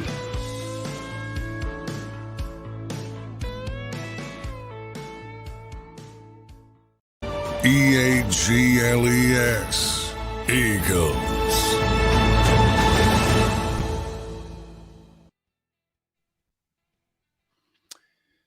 Big Sills National Football Show. Appreciate you guys coming aboard. We're working on it right now with our friend Pete Rose. Hopefully we're able to get through some of the technical stuff right now we're working on here to try to get Pete up with us here. So Xander's diligently working with him. We appreciate everybody holding tight here. So we're hoping to get the Hit King. I'd love to get his take on what he sees with Shohei Ohtani too, and what he sees with the game of baseball. But we'll continue our conversation again. And, you know, one thing that you're going to keep an eye on, I would think, the relationship right now between Robert Kraft and Belichick is interesting. I would say this to you. If Bill doesn't win this year, do you force him out? Is that record? Here, I heard actually people, and I heard Joy Taylor even saying this, and I sent Joy a comment. By the way, you guys were great. with Joy yesterday, and I sent this to her, and she said that they believe that Bill Belichick gets the opportunity to leave the sport and leave coaching on his own terms, kind of like Jason Kelsey does, and he gets to leave on his own terms. The difference, in my opinion, between Jason Kelsey and Bill Belichick, Kelsey's still playing at an elite level. Is Bill still coaching at an elite level? Should Bill be given that autonomy to go out on his own? And I throw this at you here. I wrote these down. And for me, I would say this. For me, I don't know if he's going to get in. He's pissed I can't call him for the show. Okay, so I don't know if this is going to happen. So, unfortunately, I think technology sometimes, even for big sills, gets to a point where it gets a little bit frustrating for some. So, I don't know if it's going to happen, and we apologize if we're not able to make it happen here, that Pete can't click on here. I wrote these down here, and I wrote these coaches as the best coaches in the National Football League. I have Belichick 1. And I got to tell you, Reed 2, McVay 3, Harbaugh, and Doug Peterson. Well, we'll continue that conversation. I got to tell you guys something here. I'm really looking forward to this. And Pete, how you doing, my friend? I'm doing great with these electronics. We're having a little trouble here. I was a baseball player, not a professor. Pete, we're based in Philly. I want to get, your time in Philly was what? Great, wonderful. 5 years of a good ball club, great fans, couple World Series, couple playoffs, one World Championship. It was a lot of fun. But don't forget, I selected the Phillies to go to. I could have went to Pittsburgh. I could have went to Kansas City. I could have went a couple, 3 other, Atlanta. But I wanted to go where we had a chance to win, and I was right. Because the only problem the Phillies had in the 70s was the Reds. Now, if I leave the Reds, they don't have that problem no more. Pete, I want to get into that Reds team. 75-76, you guys win the title. You lose a series to the A's. In your opinion, personally, 72. I think it's the greatest hitting lineup team since the 27 Yankees, all-stars at every single position. However, Pete, did you guys over or underachieve with that talent that you had on that team? Because the A's, they did win 3, Pete, and they won 3 in a row. Did you over or underachieve with the Big Red Machine? Oh, I don't think we ever underachieved. I mean, I think back in them days, I could be wrong, but I thought the National League had better teams than the American League. That's why we won 16 out of 17 All-Star games.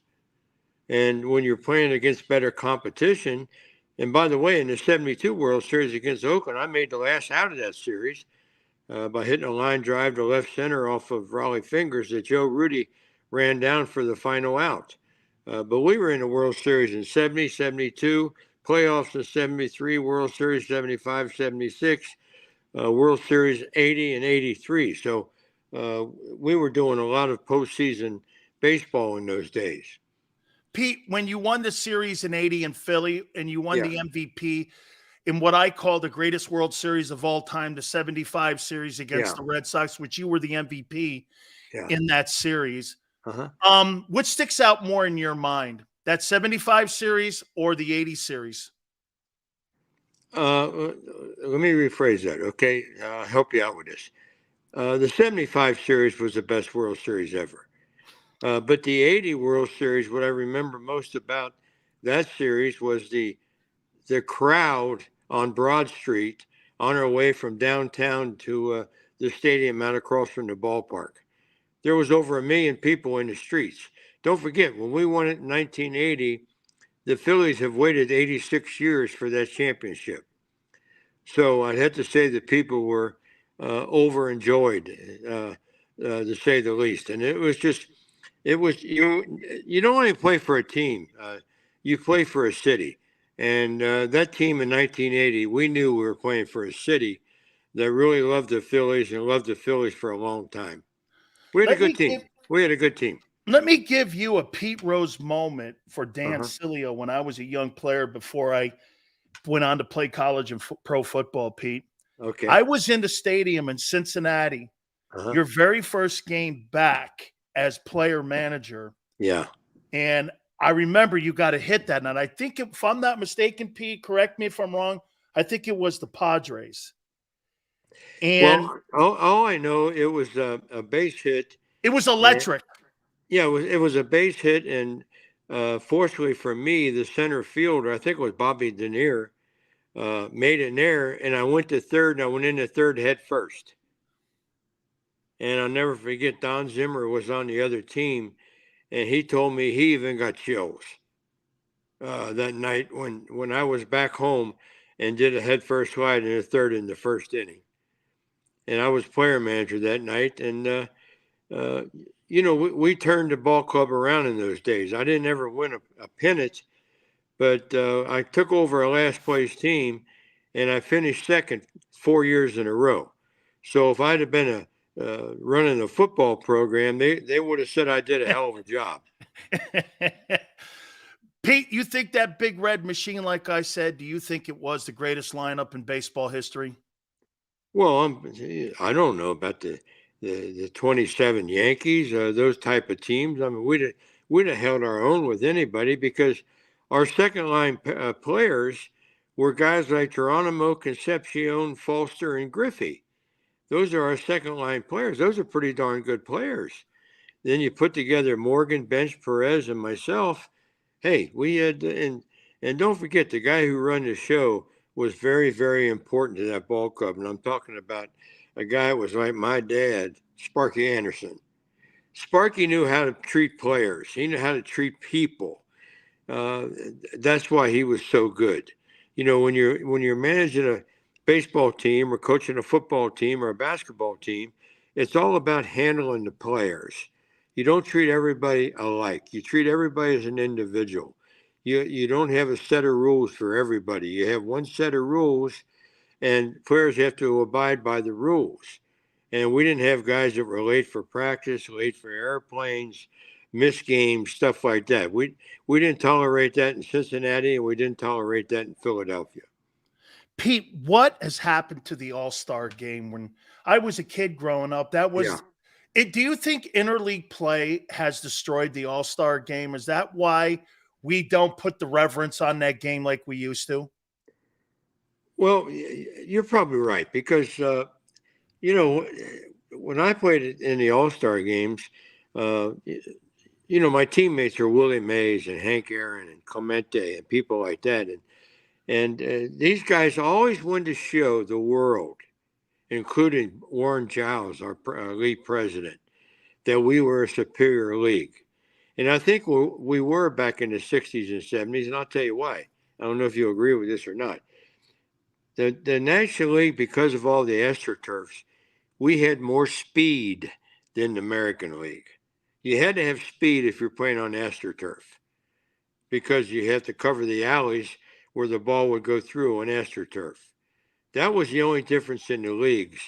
Each league had great players, Skrimskis and K-Lines and people like that, Aarons and Mazes, people like that. But we had overall more speed.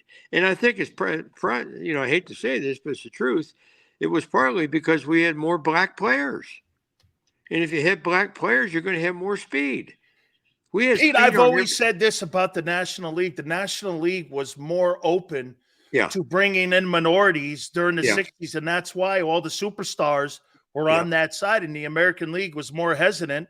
And if you look from 1964 all the way until like the early 80s, the National League completely dominated the All-Star games because all those great players, like you said, Clemente, Mays, Aaron, all those, Juan Marichal, McCovey, all those guys were on that side of the aisle. I was lucky enough to play in 17 All-Star games. And by the way, we won 16. The only one we lost was the one in Detroit in 71 when Reggie Jackson hit that mammoth home run off of Doc Ellis at Detroit Stadium. Hit the transformer on top of the stadium.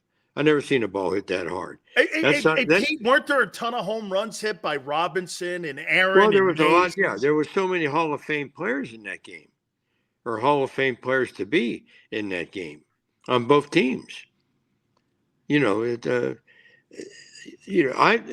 listen. I don't know if you agree with this or not, but I look forward to the home run derby this next couple, 3-4 days. But then there again, when I'm watching the replays every night, every game in baseball today is a home run derby. Pete, I couldn't wait to get you on because we were talking to Curt Schilling the other day, and we were talking to Gary Sheffield, and I go, Pete, today, if a guy strikes out like Mike Trout 160 times and takes the walk of shame back to the dugout 4 times a game, it's no big deal. When you guys played, if you struck out 40 times in a year, you would probably consider that a horrible year. Well, I'm just wondering when I watch baseball, and I watch it every darn day, at least 2 games, sometimes 3 games, because I live on the West Coast. But there again, where is all this pitching they're talking about? I don't know where it is. A guy asked me the other day, he says, let me ask you something. I was at a banquet somewhere, and he said, what do you think you'd hit if you were playing today? And I hesitated for a moment. I said, maybe 210, 212.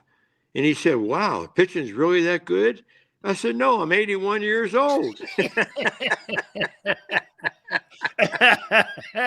Absolutely. Hey, Pete, let me get your thoughts on some of the guys today. What's your read and what's your opinion on Bryce Harper of the Phillies? He's a great player. There's no question about it. I like Bryce Harper. I mean, he's one of the top players in baseball. Trout's one of the top players in baseball. Personally, I like Freddie Freeman. I think Freddie Freeman's really a good player and really a good hitter. And it's not coincidental. There where this guy goes, they win. He's one of those guys. So, but there again, striking out is part of the game today. I don't know if I could play in a league that striking out is part of the game. I struck out 1,000 times, which sounds like a lot, but don't forget I batted 15,000 times.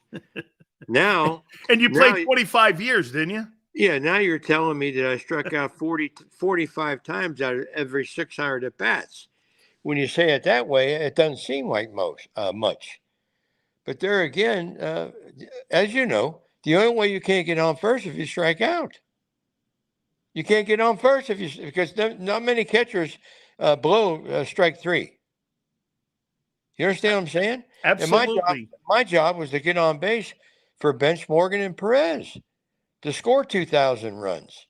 Ricky Henderson's job for Rudy and Tennis and those guys was to get on base. That's why he scored 2,000 runs. People have to understand when you're playing any sport today and you're keeping score, you got to get one more point or run or whatever you want to call it than the opposition. Because the only reason you're playing sports today, I think, is to win. And if you're not thinking about winning, you shouldn't be playing. Pete, let me ask you about Shohei Ohtani. What's your thoughts on him and what he's doing to the game? Well, Shohei's one of the best, if not the best player in baseball. Not because he can pitch and not because he can hit, because he can do both. But there again, when you got a Shohei Ohtani and you got a Mike Trout and a Rondon and people like that, what are you supposed to do? You're supposed to win. Good players get their teams over the hump, if you know what I mean. Absolutely. Joe Morgan, Pete, what do you make of the pitch clock? I like it because it's speeding up the game. It's speeding up the game. I'm tired of these guys stepping out, adjusting their gloves every damn pitch. Get them on, get in there. You know, I wore gloves when I hit with pine tar and stuff. I don't remember stepping out of the box every damn pitch and readjusting my gloves. You know, I mean, it's just, and I know players want fast games. Let me tell you something. Players don't like to be at the ballpark. They do for 2 hours. They do for 2 hours, and they want to get their ass home. You understand what I'm saying? I do. They don't like to sit around the ballpark for 3.5 hour games.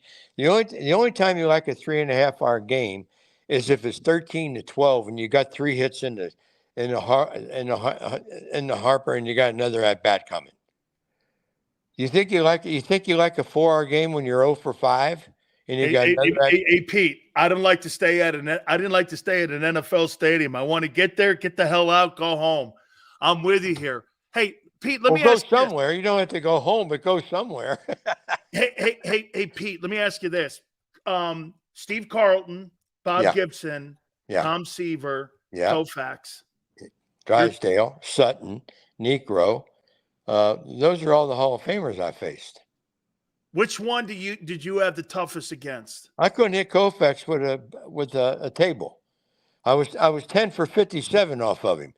But don't forget, that's true. But don't forget, that's 175 if you're doing your math. But I was a kid. I just got to the big leagues. I wasn't the only one wasn't hitting Koufax.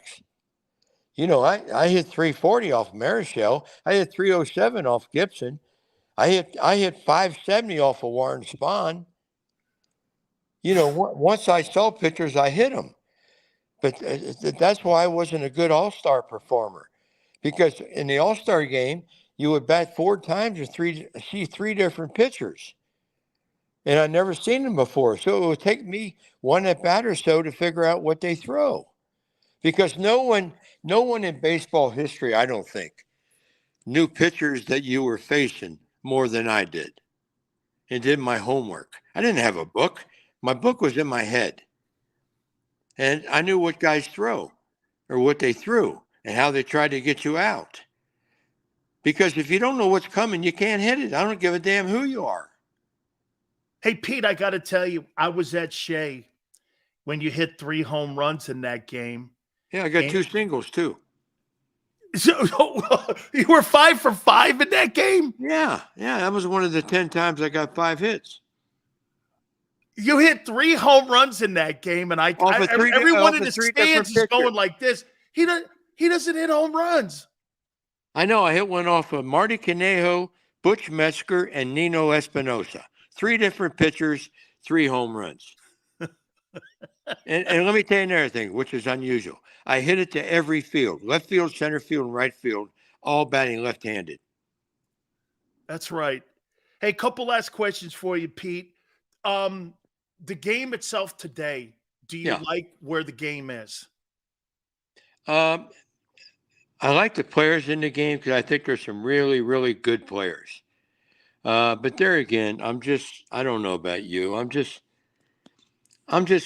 fed up with so many home runs. You know, I played against some major league home run hitters. Absolutely. Aarons and Clementes and Mays. And people like that. And these guys were home run hitters. And I don't ever remember home runs being hit like they are today. You know, I really believe if I was playing today, I would be in the 20 home run club. Yeah. And the most I ever got was 16. Because what I did is what you have to do to hit home runs, especially in some of these bandbox ballparks they got. Yeah, but Pete, you would hit 378 too because of the watered down pitching. Well, I would hit. I mean, I would hit a lot. And I would get a lot of hits.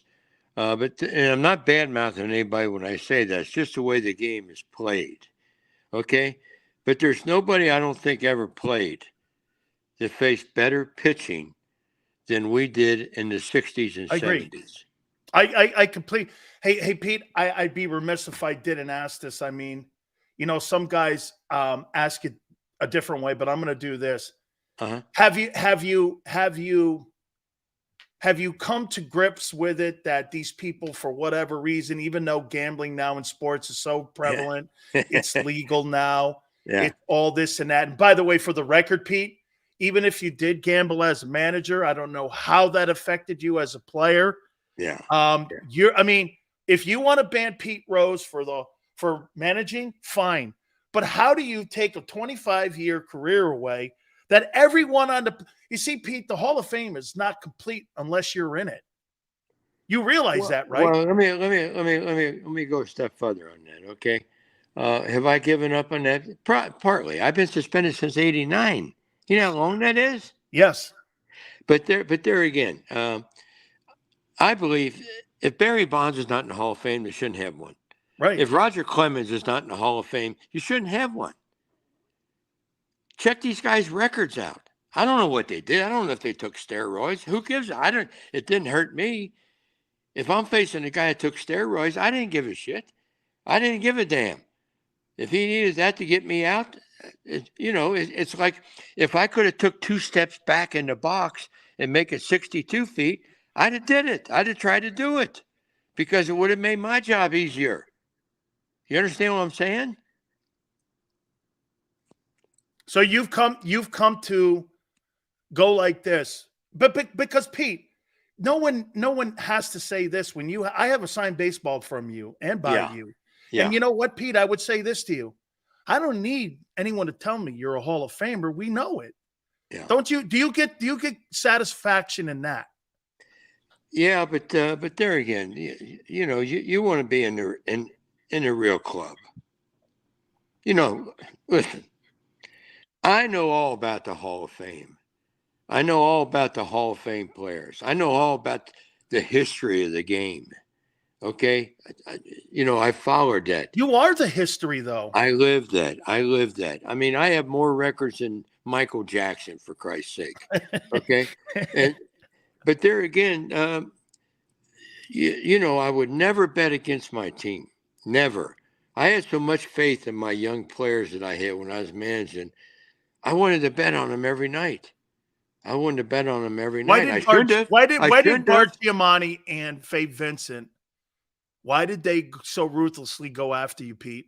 Well, I think Bart would have given me an opportunity, but don't forget, 7 days after he suspended me, 7 days, he dropped dead of a heart attack. I know, that's right. I really think Bart would have called me in a year later and gave me an opportunity to be reinstated.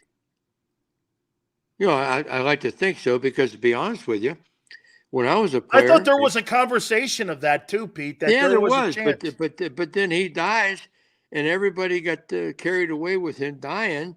I mean, Howard Cosell actually said I killed him. I wasn't the reason that Bart was 70 pounds overweight. I wasn't the reason that Bart smoked 5 packs of cigarettes a day. That was his problem. And he was an intelligent man. When he used to be on the road, listen to this. Nobody knows this. When he used to be on the road and I was playing in that town, several times he would have me come up to his room and just talk about the good of the game. What can we do to make the game better? He would talk to me because I was the number 1 player in the game. I love Bart Giamatti. Huh. But so after all these years, Pete, no animosity towards those guys taking I'm the one that screwed up. I can't have animosity. I'm the one that broke the rules. I'm the one that caused the suspension. But there again, enough is enough. Enough is enough. I mean, 89, 99, 109, almost 42 years I've been suspended. Hell, if I'd have killed her, I'd have been out of prison by now. Enough is enough. If you know what I mean.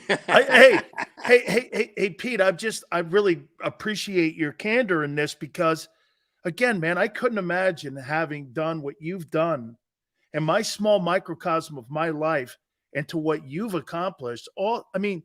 Pete, you're on the All-Century team. I mean, how could you have a guy on the All-Century team not in Cooperstown?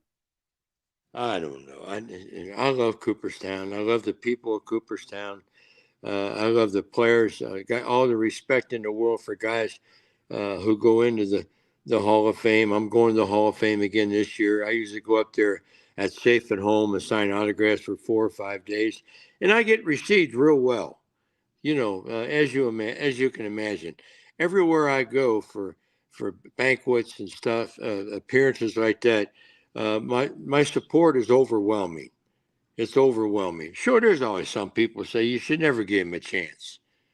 This is America, man. You get a second chance. How the Reds treat you, I Pete? really did nothing that makes me not deserve a second chance. Hey, Pete, how do the Reds treat you? Great. I mean, the Reds are great. They got a good team this year, man. Yeah. Yeah. I mean, they're on fire. Done a right nice now. job in their minor league system. Oh, they got some good young players over there. I mean, playing hungry. I don't know if they got beat today. They was going for a sweep in Washington.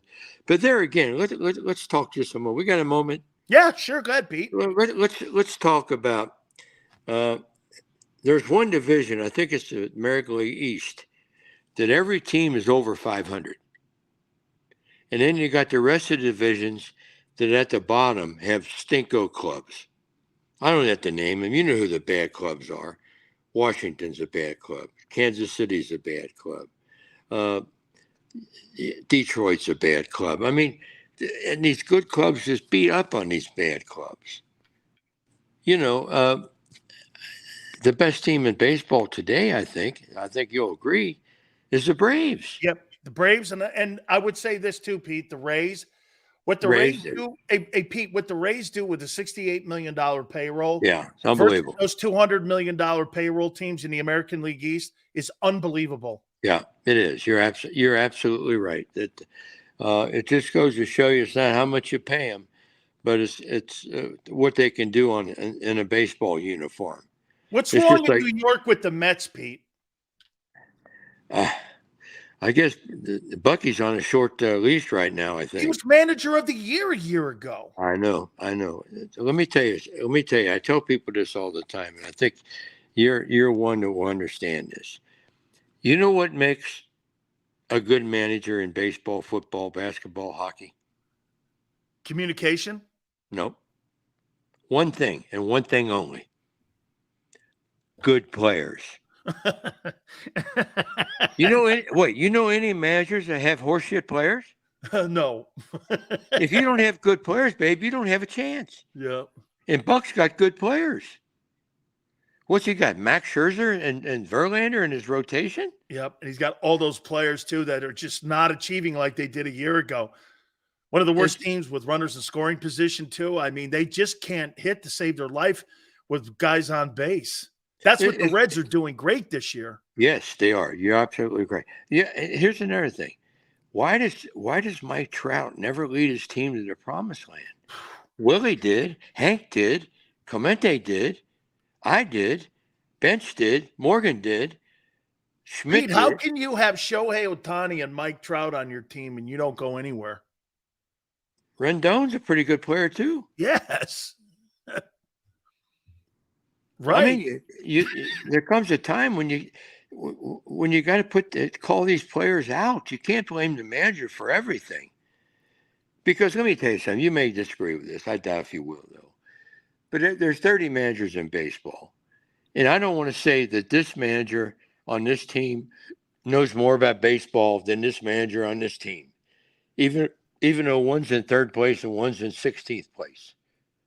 Baseball managers all know the same about baseball, the same about football, basketball, hockey. However, the managers that succeed are the managers that know most about their players. Okay, what makes them tick? You know what, Pete? What's his name told me? The former manager of the Cubs. He used to be down in Tampa. Man, it just blew my mind.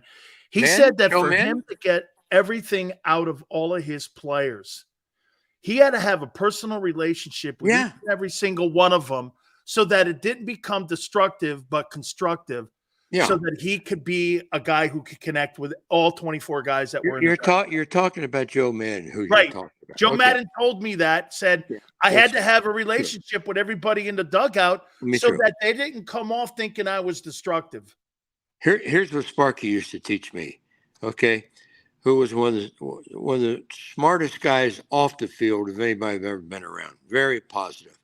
Sparky used to tell me, and think about this, and it's absolutely 100% correct. There's 3 ways you can treat a player, and only 3 ways. Pat him on the ass, kick him in the ass, or leave him alone. And it's up to you to know your personnel. You don't kick the guy and he's left alone. Okay? You don't leave alone a guy that needs kicked. If you're going to make the players bust their ass every day and go out there and try to win, you got to know what makes their heart beat.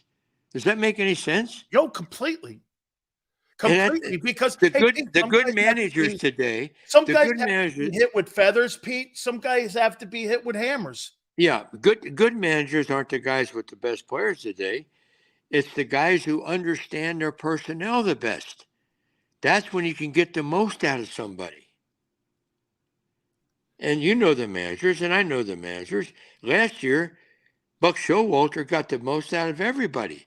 This year, he's not getting the most out of anybody. Same guy, same players, different reaction. Pete, I got to ask you this. Rounding third All-Star game. You had dinner the night before at Ray Fosse's house.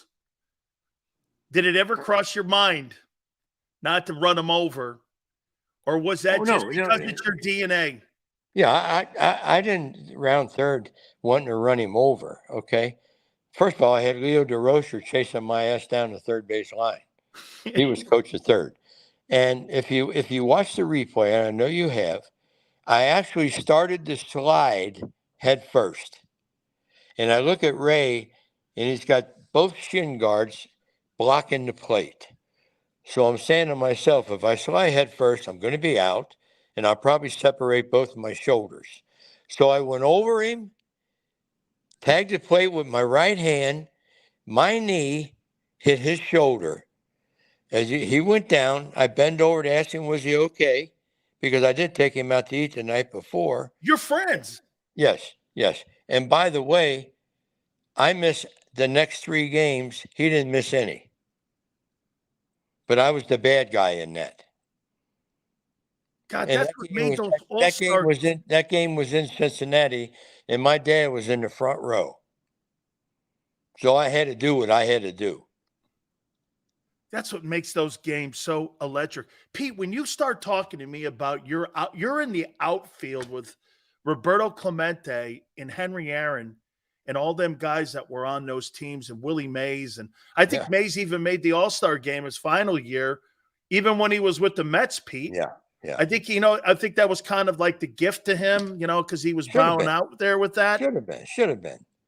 But I mean, what an iconic time, because you look at the All-Star game today, Pete, I just don't see the same. I just don't feel the same energy. Well, yeah, because they're all All-Stars. I mean, listen. They're not All-Stars, Pete. They're Hall of Famers. Yeah, there is no Willie Mays playing today. There is no Hank Aaron's playing today. You don't think Mike Trout's anything close to Mays? Maybe he will be. Not right now. It's just like all I hear the last 2 or 3 days. I think he's got 2,100 hits now. Tremendous hitter. Joey Votto. They keep calling him a Hall of Famer. You don't go to the Hall of Fame with 2,100 hits. You don't. When you got another guy with twice as many. Pete, how many years did it take you to get 2,100 hits? 10? No, because I only got 309 my first 2 years. Huh. Then all of a sudden I got 200 for like 10 straight years. Wow.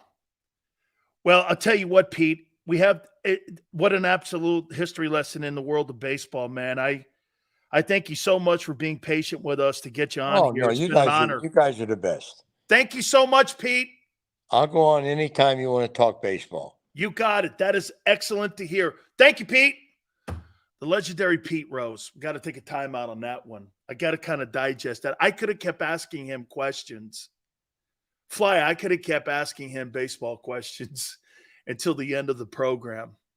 That was fantastic. Way to go, Xander, and making that happen, man. Thank you very much, man.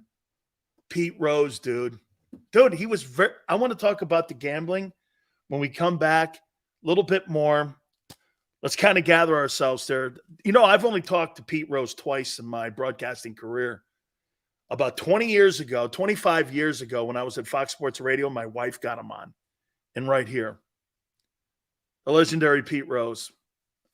And he was open about the gambling. Let's take a time out, hit the like button, keep it here on the National Football Show.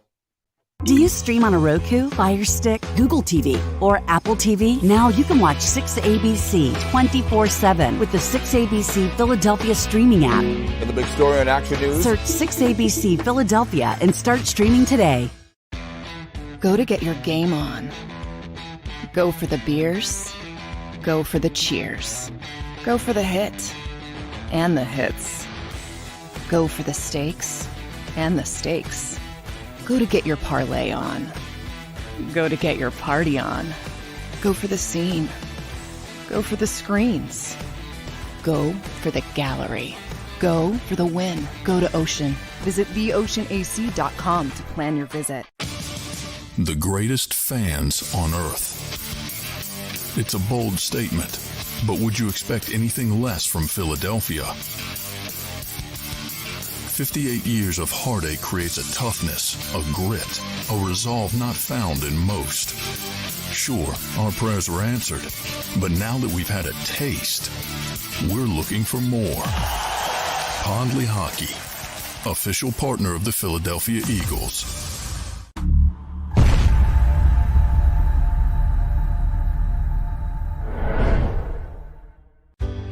Go passionately. Go fearlessly. Go confidently. Go Birds! Go confidently towards your goals with First Trust, Philly's hometown bank for nearly 90 years, and the official bank of the Philadelphia Eagles. We're focused on getting you over the goal line. So go with conviction, go with trust, Go Birds! and go forward with us by your side. First Trust Bank, the official bank of Philadelphia dreams. Oh, and go Birds. All right, did you know I was the mommy slam dunk champion? Really? Yes, really don't sound so surprised. Let's see it. Oh, you're ready. All right, here we go. Let's hear the crowd. So go to right, I go to left, fake a mom. Mama go up, up, up. She did it. Again? You can't avoid gravity, but United Healthcare can help you avoid financial surprises by helping you compare costs and doctor quality ratings. United Healthcare. Uh-huh.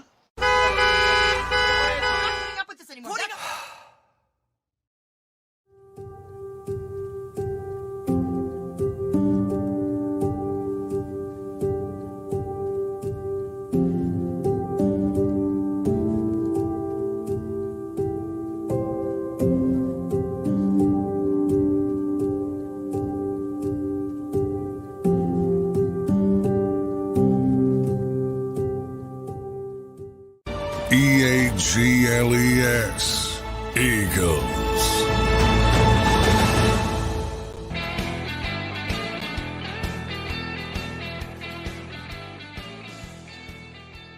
Still don't know whose Coke that is at the White House, huh? Hey, man. Hey, whose Coke is this? I don't know. Who put it there? Who put the cocaine in the White House? I brought that up with my wife. I go, can you imagine if the cops walked into our house and found an 8-ball on the floor and we went like this? I don't know whose that is. I don't even know how it got here. And the cops are just going to walk out? I don't know. Yeah. So you walk into like someplace near the Oval Office and there's an 8-ball sitting there. You know the kid's got a problem with it. I don't know. Hey, this guy's at Camp David. I'll bet. Yeah. How in the world do you just blow it off? Well, for a better word here, how do you just blow that off? You go, I don't know whose Coke that is. And then you're like, you just keep running the tweed circle, right?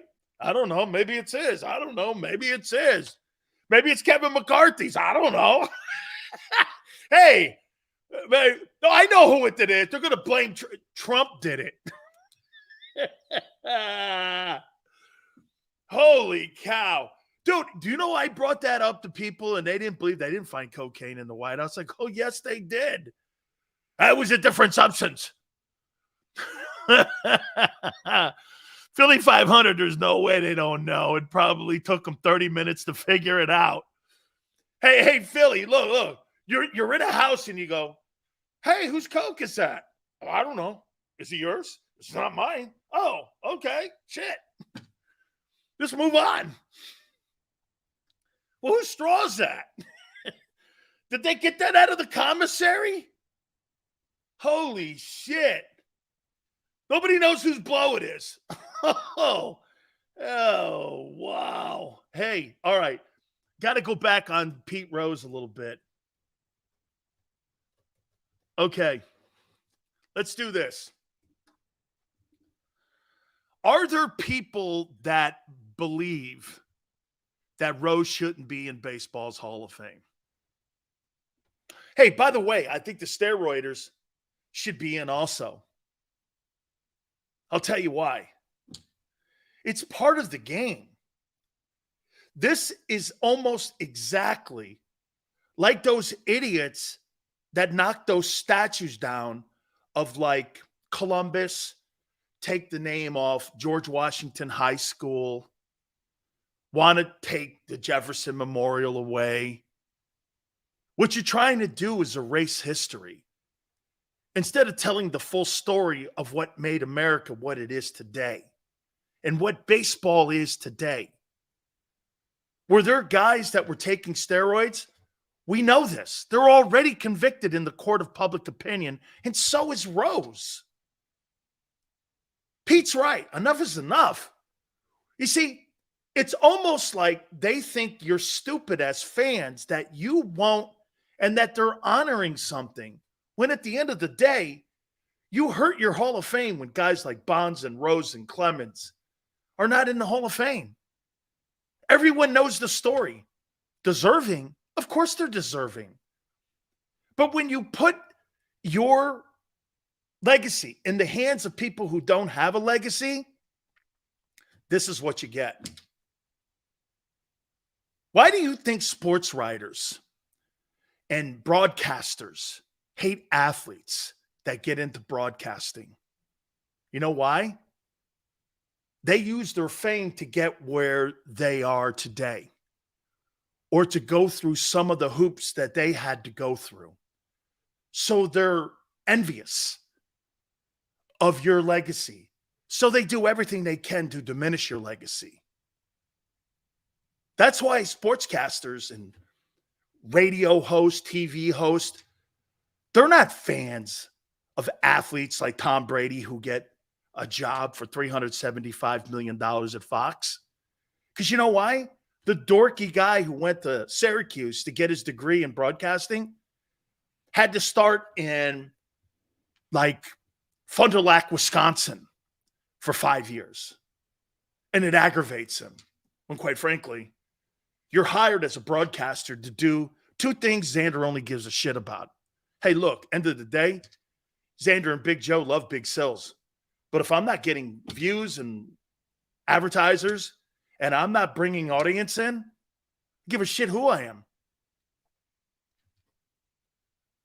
This is the business we do. This is not a popularity contest. Or it is actually. Okay, it is. But what it is people think in our business, because you're a broadcaster, that this is your territory. It's funny that every single broadcaster, you know what's funny? What they do? So how many like media people attack Josh Allen because he attacked the media? The media makes a living on attacking athletes. And when an athlete says something back to them, they all gang up on them. Because you know why? They're soft. And they can't take criticism. That's why. Josh Allen said those guys made more of it than it was. I happen to agree. And plus, the quarterback did exactly what he's paid to do. Cover his guy's ass. But what happened? Media goes, oh, I'm very sure. Hey, man, believe me, anybody says anything about you or boo about you, You guys all run to your boys, you all team up, and you all sit around and you cry. You see what he said about the media? The media is full of shit.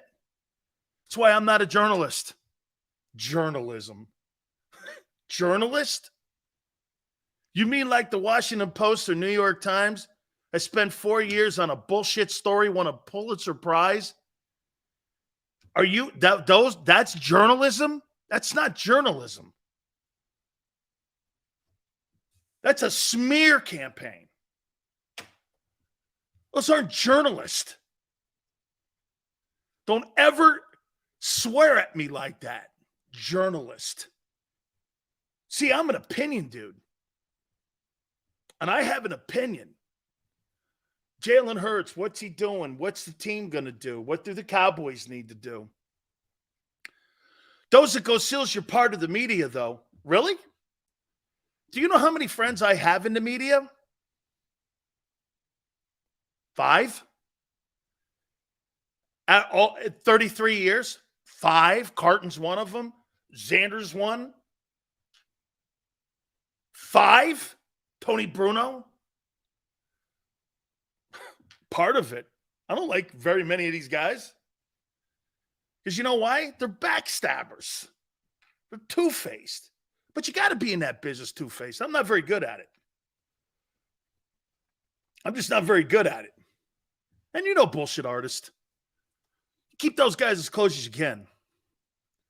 Let me hit on Pete Rose here. So Pete Rose was very open about his issues that he had. And now with gambling being the way it is, Pete Rose, again, baseball, it's funny. You know, they say a lifetime ban. Well, I'm sure that Shoeless Joe's been dead for a while, but baseball won't put him in. And yet, you know what baseball does? They never put an asterisk on that World Series that the Reds ended up upsetting the White Sox, the Black Sox, because they don't want to hurt the Reds. But it was a fixed game. And baseball has always been nervous of that. Mountain Landis was brought in as commissioner, changed the way baseball was viewed and the way gambling was viewed. Gambling's different now because you know why? Organizations are now seeing and leagues are now seeing it's another revenue stream. Like the NFL's handling of the gambling this offseason has been pathetic. They're not caring about the integrity of whether or not players gamble. They're caring that the players are benefiting financially because they have insider knowledge. You know, I broached this the other day. They don't care. So, like I said, let's just do this. A.J. Brown knows that one of his buddies in Tennessee is not playing. So what does he do? He puts $1,000 on the team playing Tennessee because a star player like Tannehill's out, and it's not been reported because of the injury report, which first comes out on Thursday. And by the way, the injury report in the NFL comes out every Thursday. Why? So that all the bookies and all the places in Atlantic City and in Vegas can reset the lines on who's active and who's not. I mean, what is the injury report? I mean, how many injury reports have you ever looked at in your life? I don't know if I've ever looked at any. It's made for the gamblers. And what they don't want is the players having more knowledge than the gamblers on the strip in Atlantic City. It's insider trading. This is what you get in trouble for with the SEC because you have inside knowledge on a particular corporation on who's going to be active and not. And so the league doesn't want the players making money that way. How does that affect A.J. Brown if he's betting on the Rams versus the Titans? What's the problem there? I don't have a problem with that. The integrity of the game?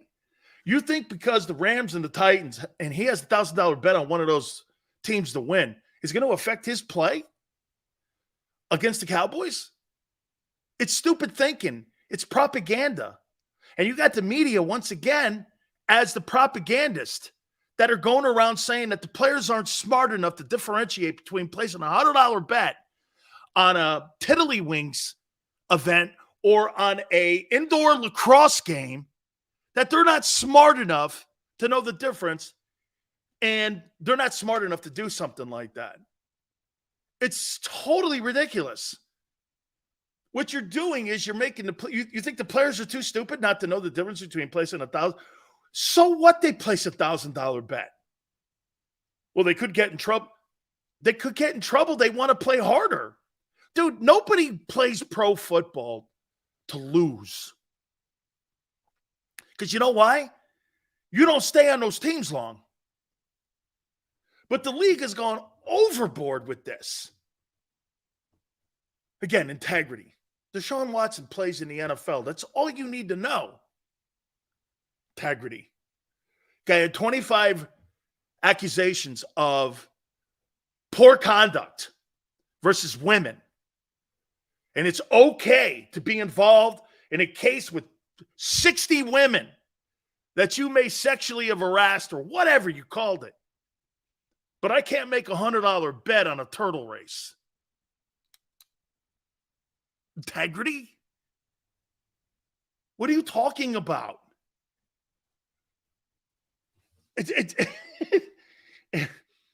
Stop with your integrity. They don't want a scandal? They don't want a scandal that would interrupt a $1 billion partnership. Yeah, JM, the partnership's not with the players. The NFL has a partnership with the networks and now the casinos. The players are now third. And the NFL doesn't hey, do you know why you guys spend endless hours talking about dog shit NBA off-season potential trades? Do you know why? I got to tell you, man, I told Xander, it's nauseating. An overrated Harden and the Sixers is so nothing burger. But I give the NBA players this. Those guys are business partners because all the money's guaranteed. And even a stiff like Harden, and we're talking big money, that union is so powerful. Okay? It's incredible how much money's being involved. But the union, the NBA union, wow. I'm jealous. They got. Okay? Twiz, what does not me, you bring up? Twiz, maybe English, and I'll take care of the content. You take care of the banners and the waving. Okay? Hey, Twiz, you take care of all the fandom and waving down in South Philly, and I'll take care of the content, kid. All right? You got a deal? I've been doing this a little bit. You hang in there. I got you covered, kid. They don't want the players fudging their money. They don't care if the players make money. They care if they're fudging with the... That's right. That's right. Twiz, all good, brother. All good. You know, I do mention Deshaun Watson for a reason, though. Don't get on Twiz. Twiz knows that I'm busting his chops. Know how to read? Not your soliloquy. Sorry, dude. Honestly, man, I need a translator from the UN to read that thing. Astoritoyana Marawunda. Yi.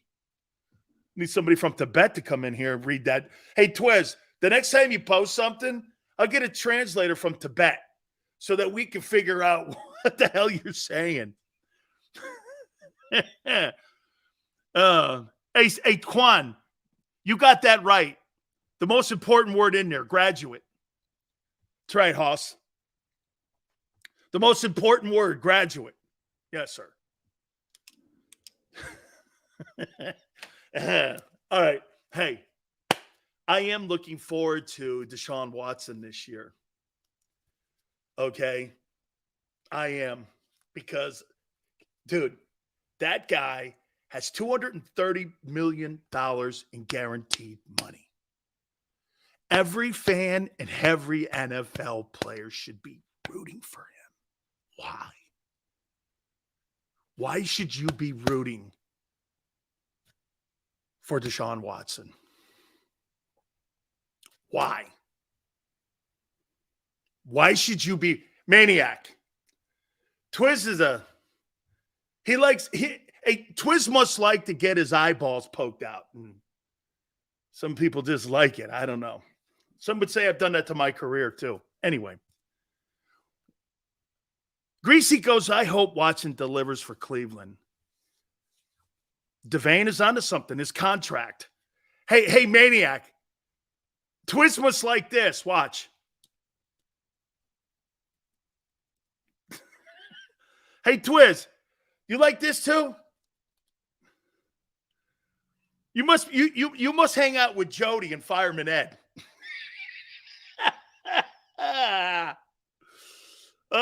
You must like Fireman Ed. Cleveland sucks. Spoken like a true Philly. Here's why you're rooting for Deshaun Watson. Guaranteed deals. More of them will come. More of them will come. You gave that guy a guaranteed $230 million deal. Jalen Hurts' next contract, you may have to guarantee all of it. Remember what Jim Irsay said, I don't have a problem paying a quarterback big money. I don't have a problem. I have a problem paying him guaranteed money. Every one of those NFL owners are rooting for Watson to fail because all the NFL players now are watching that guy. Twiz, holy cow, Philly 500 likes you. That's actually stunning. That's stunning. Yeah. Always been a fan of Watson's play. Doza, me too. I think he's a really fine ball player. He's the guy that took apart Jalen Hurts in the national title game.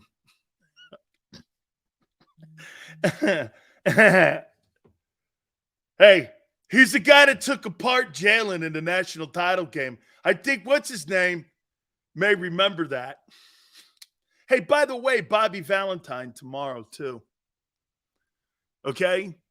Sills respectfully handling of Rose earned him back point. Whoa! JM. I like Pete Rose. I'm sorry. Hey, by the way, we all have shit in our past. There's all kinds of things that were said. People lived a different life back in those generations. Okay? If I invite a guy on my program, it's not to beat his ass up. It's to do an interview and find out where he is today. Plus some of the things that he accomplished, like winning a World Series. How many World Series has the Phillies won? Well, until Pete Rose showed up, you guys were nowhere. You guys were losing to the Dodgers every year with those Mike Schmidt teams. And you were losing to the Reds and the Dodgers and the Cardinals every year. Those are facts. And the Mets in some aspects. And when Rose showed up, it changed it. It completely changed it. He brought a winning environment. Everywhere Rose went. Hey, dude, I'm not asking anybody to come over to dinner and sit around and talk about Jesus Christ. Pete Rose is a ball player. And you would put him on your all-time team. Rose has done too many 4,000-plus hits, 17 All-Star games. Shit. You'll never see a player in today's game. Dude, the only thing that's close to Pete Rose has it was Hero. But he wasn't even Rose. Bruce, that was really awesome getting him on because he does not do anything. Philly 500, we swept the Commanders in Dallas. No, you didn't. You're hoping maybe you do this year. As a matter of fact, you split against both teams. Bring them on again, Debo. As long as Xander's with me, I think we'll try. Dan, media, a huge Cleveland gamble on and off the field. No, Greasy. No, I don't think he's a gamble off the field. 500. You think you're going to sweep Dallas? No way. No way, Philly. Philly, I want to read something to you. One more time, Philly. Dak Prescott, 8-3.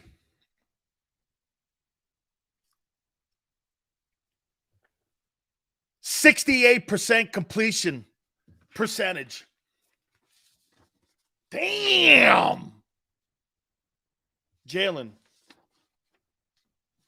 playoff 62.3. So Jalen in 4 games has thrown for 800 yards. Patrick Mahomes in 1 game has thrown for 800 yards. Oh, my God. Dude, these pretty... I don't know. He's 2-2. We'll see.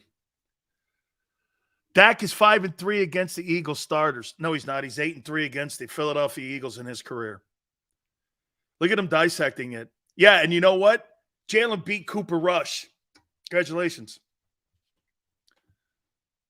Okay? Is that what you want to do? Jalen beat Cooper Rush. Who's that? I hear he's related to Nate Sudfeld. What about the rushing? Oh, I got the rushing. 182 yards in 4 games, about 46 yards a game. So he averages around 255 yards in total offense. Dak versus Philly averages 300 yards a game and has thrown 20 touchdowns and 8 picks versus y'all. Damn. Damn. Shit, you better not lose to Dak. Hey, Philly, you better not lose to Dak twice this year because the last 3 games have not been very competitive. Because then he'd be 10-3. Woo! That's when you have to do this. See, Xander knows about buying property, so this is what you do. This is what the Eagles will have to do to Dak. I have to sign a promissory note here. My mortgage. I sign over my house to Dak Prescott. I sign Lincoln Financial over to Dak and call it Cowboy Stadium East. Come on. Hey, Philly, you better not lose twice, dog. Holy cow. 20-0 until proven otherwise. We're sweeping them couch boys. Come on, Twiz. When's the last time you swept them dudes? Let me guess, when Chip was in the building. Dak pick. Not against you guys. He threw 5 touchdowns. Against the number 2 ranked Jonathan Gannon defense. You know, the guy out in the desert?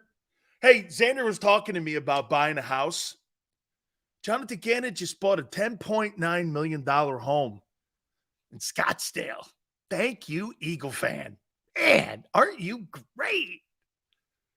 $10.9 million bucks. Because he was the DC, or kind of, I think, of the Eagles, man. Damn! Woo! 10.9. Holy shit, did that guy hit the lotto?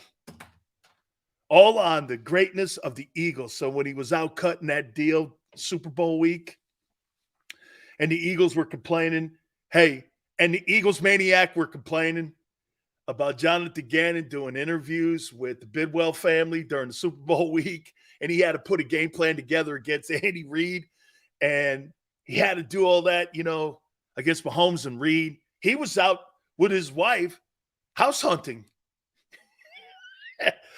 While Andy Reid and Patrick Mahomes were going over Jonathan Gannon's defense, looking up plays to run against it, and switching plays in the second half like they did, crossing receivers, Jonathan Gannon's house hunting and looking at schools. Whoa, man. Whoa. Look at Quan. Sills looks like he may have made a trip to the White House Library. No, man. No way. Hey, of all places that I've ever thought I'd ever hear, right, guys? This is what I thought I would never hear coming out of the White House. Whose blow is that? Hey, how'd that coat get there? I mean, dude, there's a lot of things that I would think that you could. Hey, the president did something with an intern in the Oval Office. Kennedy could have done that. I don't know. Hey, we misplaced some documents. It's the White House. Okay. Whose blow is that? How'd the blow get there? I don't know. That's one thing I thought that I would never think that our founding fathers, okay, would ever think. Hey, how'd that Coke get there? I don't know. Is it yours? Absolutely not. Well, whose is it? I don't know. Is there a guy who uses Coke in the family? Mum's the word. Let me take a time out. Yale goes, I don't think it was a lot. Hey, dude, if it was hunters, of course there's not a lot left. Hit the like button. Keep it here on the National Football Show. Do you stream on a Roku, Fire Stick, Google TV, or Apple TV? Now you can watch 6ABC 24/7 with the 6ABC Philadelphia streaming app. And the big story on Action News. Search 6ABC Philadelphia and start streaming today. Go to get your game on. Go for the beers. Go for the cheers. Go for the hit and the hits. Go for the stakes and the stakes. Go to get your parlay on. Go to get your party on. Go for the scene. Go for the screens. Go for the gallery. Go for the win. Go to Ocean. Visit theoceanac.com to plan your visit. The greatest fans on earth. It's a bold statement, but would you expect anything less from Philadelphia? 58 years of heartache creates a toughness, a grit, a resolve not found in most. Sure, our prayers were answered, but now that we've had a taste, we're looking for more. Pondley Hockey, official partner of the Philadelphia Eagles.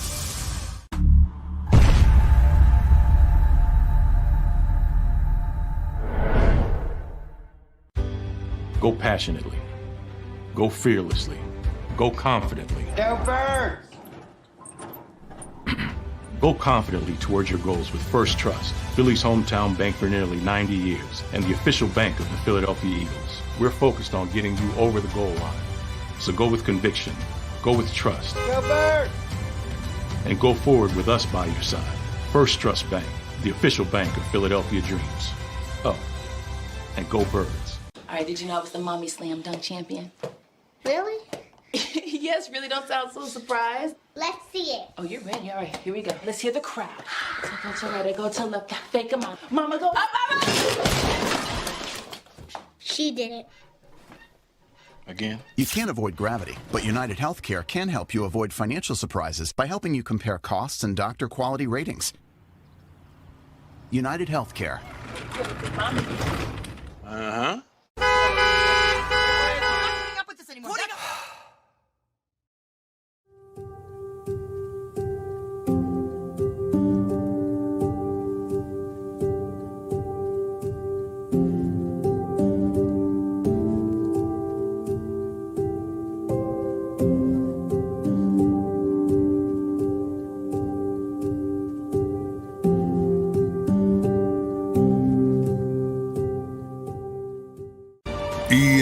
EAGLES, Eagles.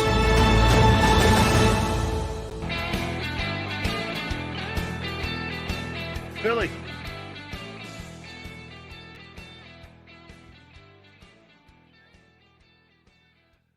See? See? See?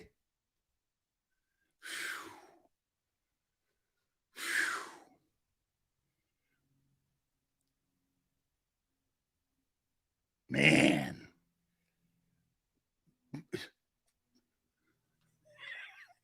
How do you guys swallow that?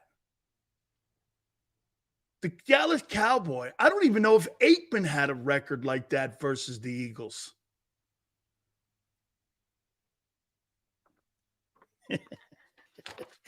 I'm not even sure like Aikman does. Sills doesn't have an Excel or a printer. No, I don't believe in that shit. Printer. You kidding? Printer?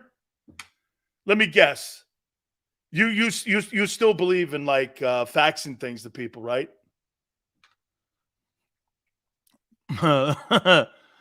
Let's get a GoFundMe for Sills for a laser jet. Where's the playoff couch, Dan? Wait a minute. What? Jalen's 2 and here. Let's take a look at Jalen. Here's Jalen. He's 2-2. 62% completion. I don't know. That's not impressive. You know one thing about Hurts? He don't put up impressive stats. I don't think he's going to be a stat guy. He's going to be more like Aikman. He's not. He's going to play in a system like Aikman did. Aikman won 3 Super Bowls. Aikman's overrated. Yeah, well, guess what? Dallas hasn't been able to duplicate what Troy Aikman did. And they've had really good players in Dallas. So every time someone goes, well, Aikman's overrated, he's got 3 Super Bowl championships and numerous NFC title appearances. There's not a quarterback in your history of your franchise that even compares to Troy Aikman. But Aikman doesn't have exceptional numbers. If you look at the numbers, I think 32,000 passing yards. I don't think it's a huge number either. But he played within a system. They ran the ball, threw the ball on 3rd down, kept everything 3rd and short, played great defense. It's kind of what you guys do.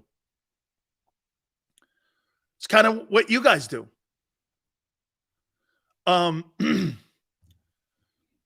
think Jalen's going to be in the same conversation as somebody like maybe Aikman. We'll see. Dak had all those years when the NFC East was not good. He did nothing with it. Now the Eagles are a powerhouse. Yeah, in a very mediocre NFC East. But the one team you can't beat still, Philly, is you can't beat Dallas with Dak. So as you know how delusional Couch Boys fans are, they think Dak is better than Aikman. That is a joke. I'm still trying to determine whether Dak is better than Tony Romo. And I would make the comment to you that I think Tony Romo and Dak are pretty much the same guy. Okay? Especially with postseason. I would say that they're pretty much the same guy. Maybe Dak protects the ball a little more. Okay? Kenny Pickett. Kenny Pickett, to me, looks like a new version of Ryan Tannehill. Kenny Pickett, really? Does Kenny Pickett make you do... When I watched Justin Herbert throw the ball, for 3 games, I went like this. Holy shit. When I watch Kenny Pickett throw the ball, I do this. Mitchell Trubisky has a winning record in Chicago as a quarterback. I don't know. Kenny Pickett doesn't give me a wow factor. Sills, 3 out of 4 teams went to the playoffs in the NFC East. How is that mediocre? You really think the New York Giants a year ago were a good football team? Cowboys were good. Eagles were good. You think the Giants are a good team? I don't. I think it's a horrible NFC. You've got 3 teams that are decent in the NFC. No, wait. 1 exceptional team, 1 team without a quarterback, and 1 team that can't win big games, and 1 team that can't play after 1 o'clock. That's what you have in the NFC. And you have a guy who's quarterback in a team that was a journeyman in Seattle. That's the NFC. The Eagles are a really good team and the most complete compared to what's in the NFC. The 49ers don't have a quarterback, so you know who's leading them. The Cowboys can't win big games in big moments. The Vikings can't play primetime games. And Seattle's in a rebuild with Geno Smith.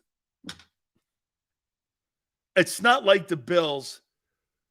It's not like the Bengals. And let's not forget something else. So Joe Burrow goes into Cincinnati and revamps an entire shitty culture. Entire shitty culture of zipper wallet Mike Brown. And in the last 2 years, they've been in a conference title game. And they've been in a Super Bowl. Completely rechanged everything in Cincinnati. And they're going to have to pay him a boatload of money. That's a $55 million a year dude. Okay?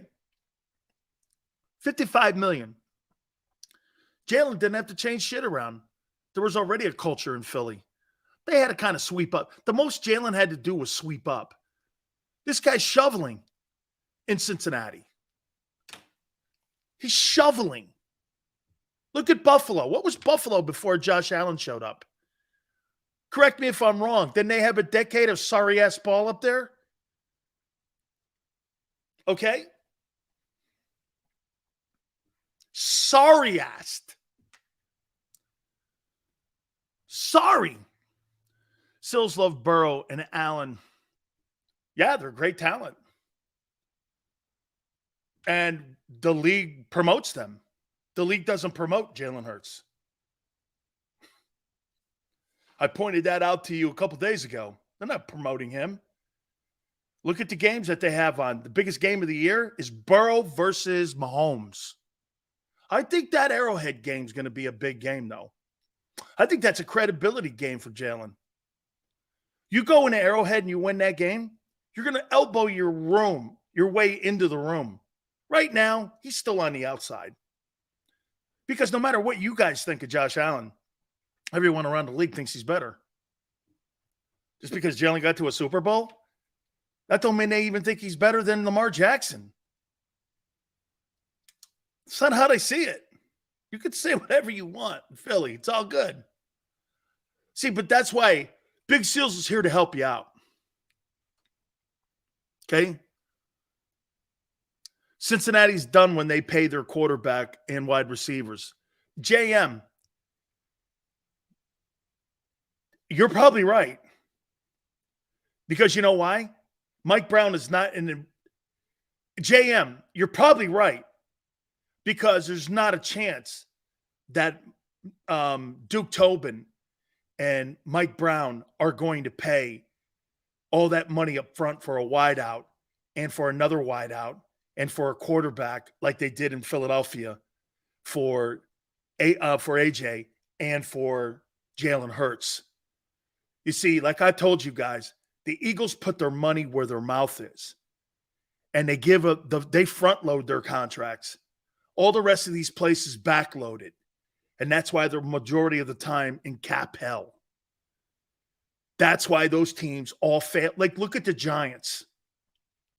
It's an experiment on what not to do at the quarterback position. They backloaded the contract.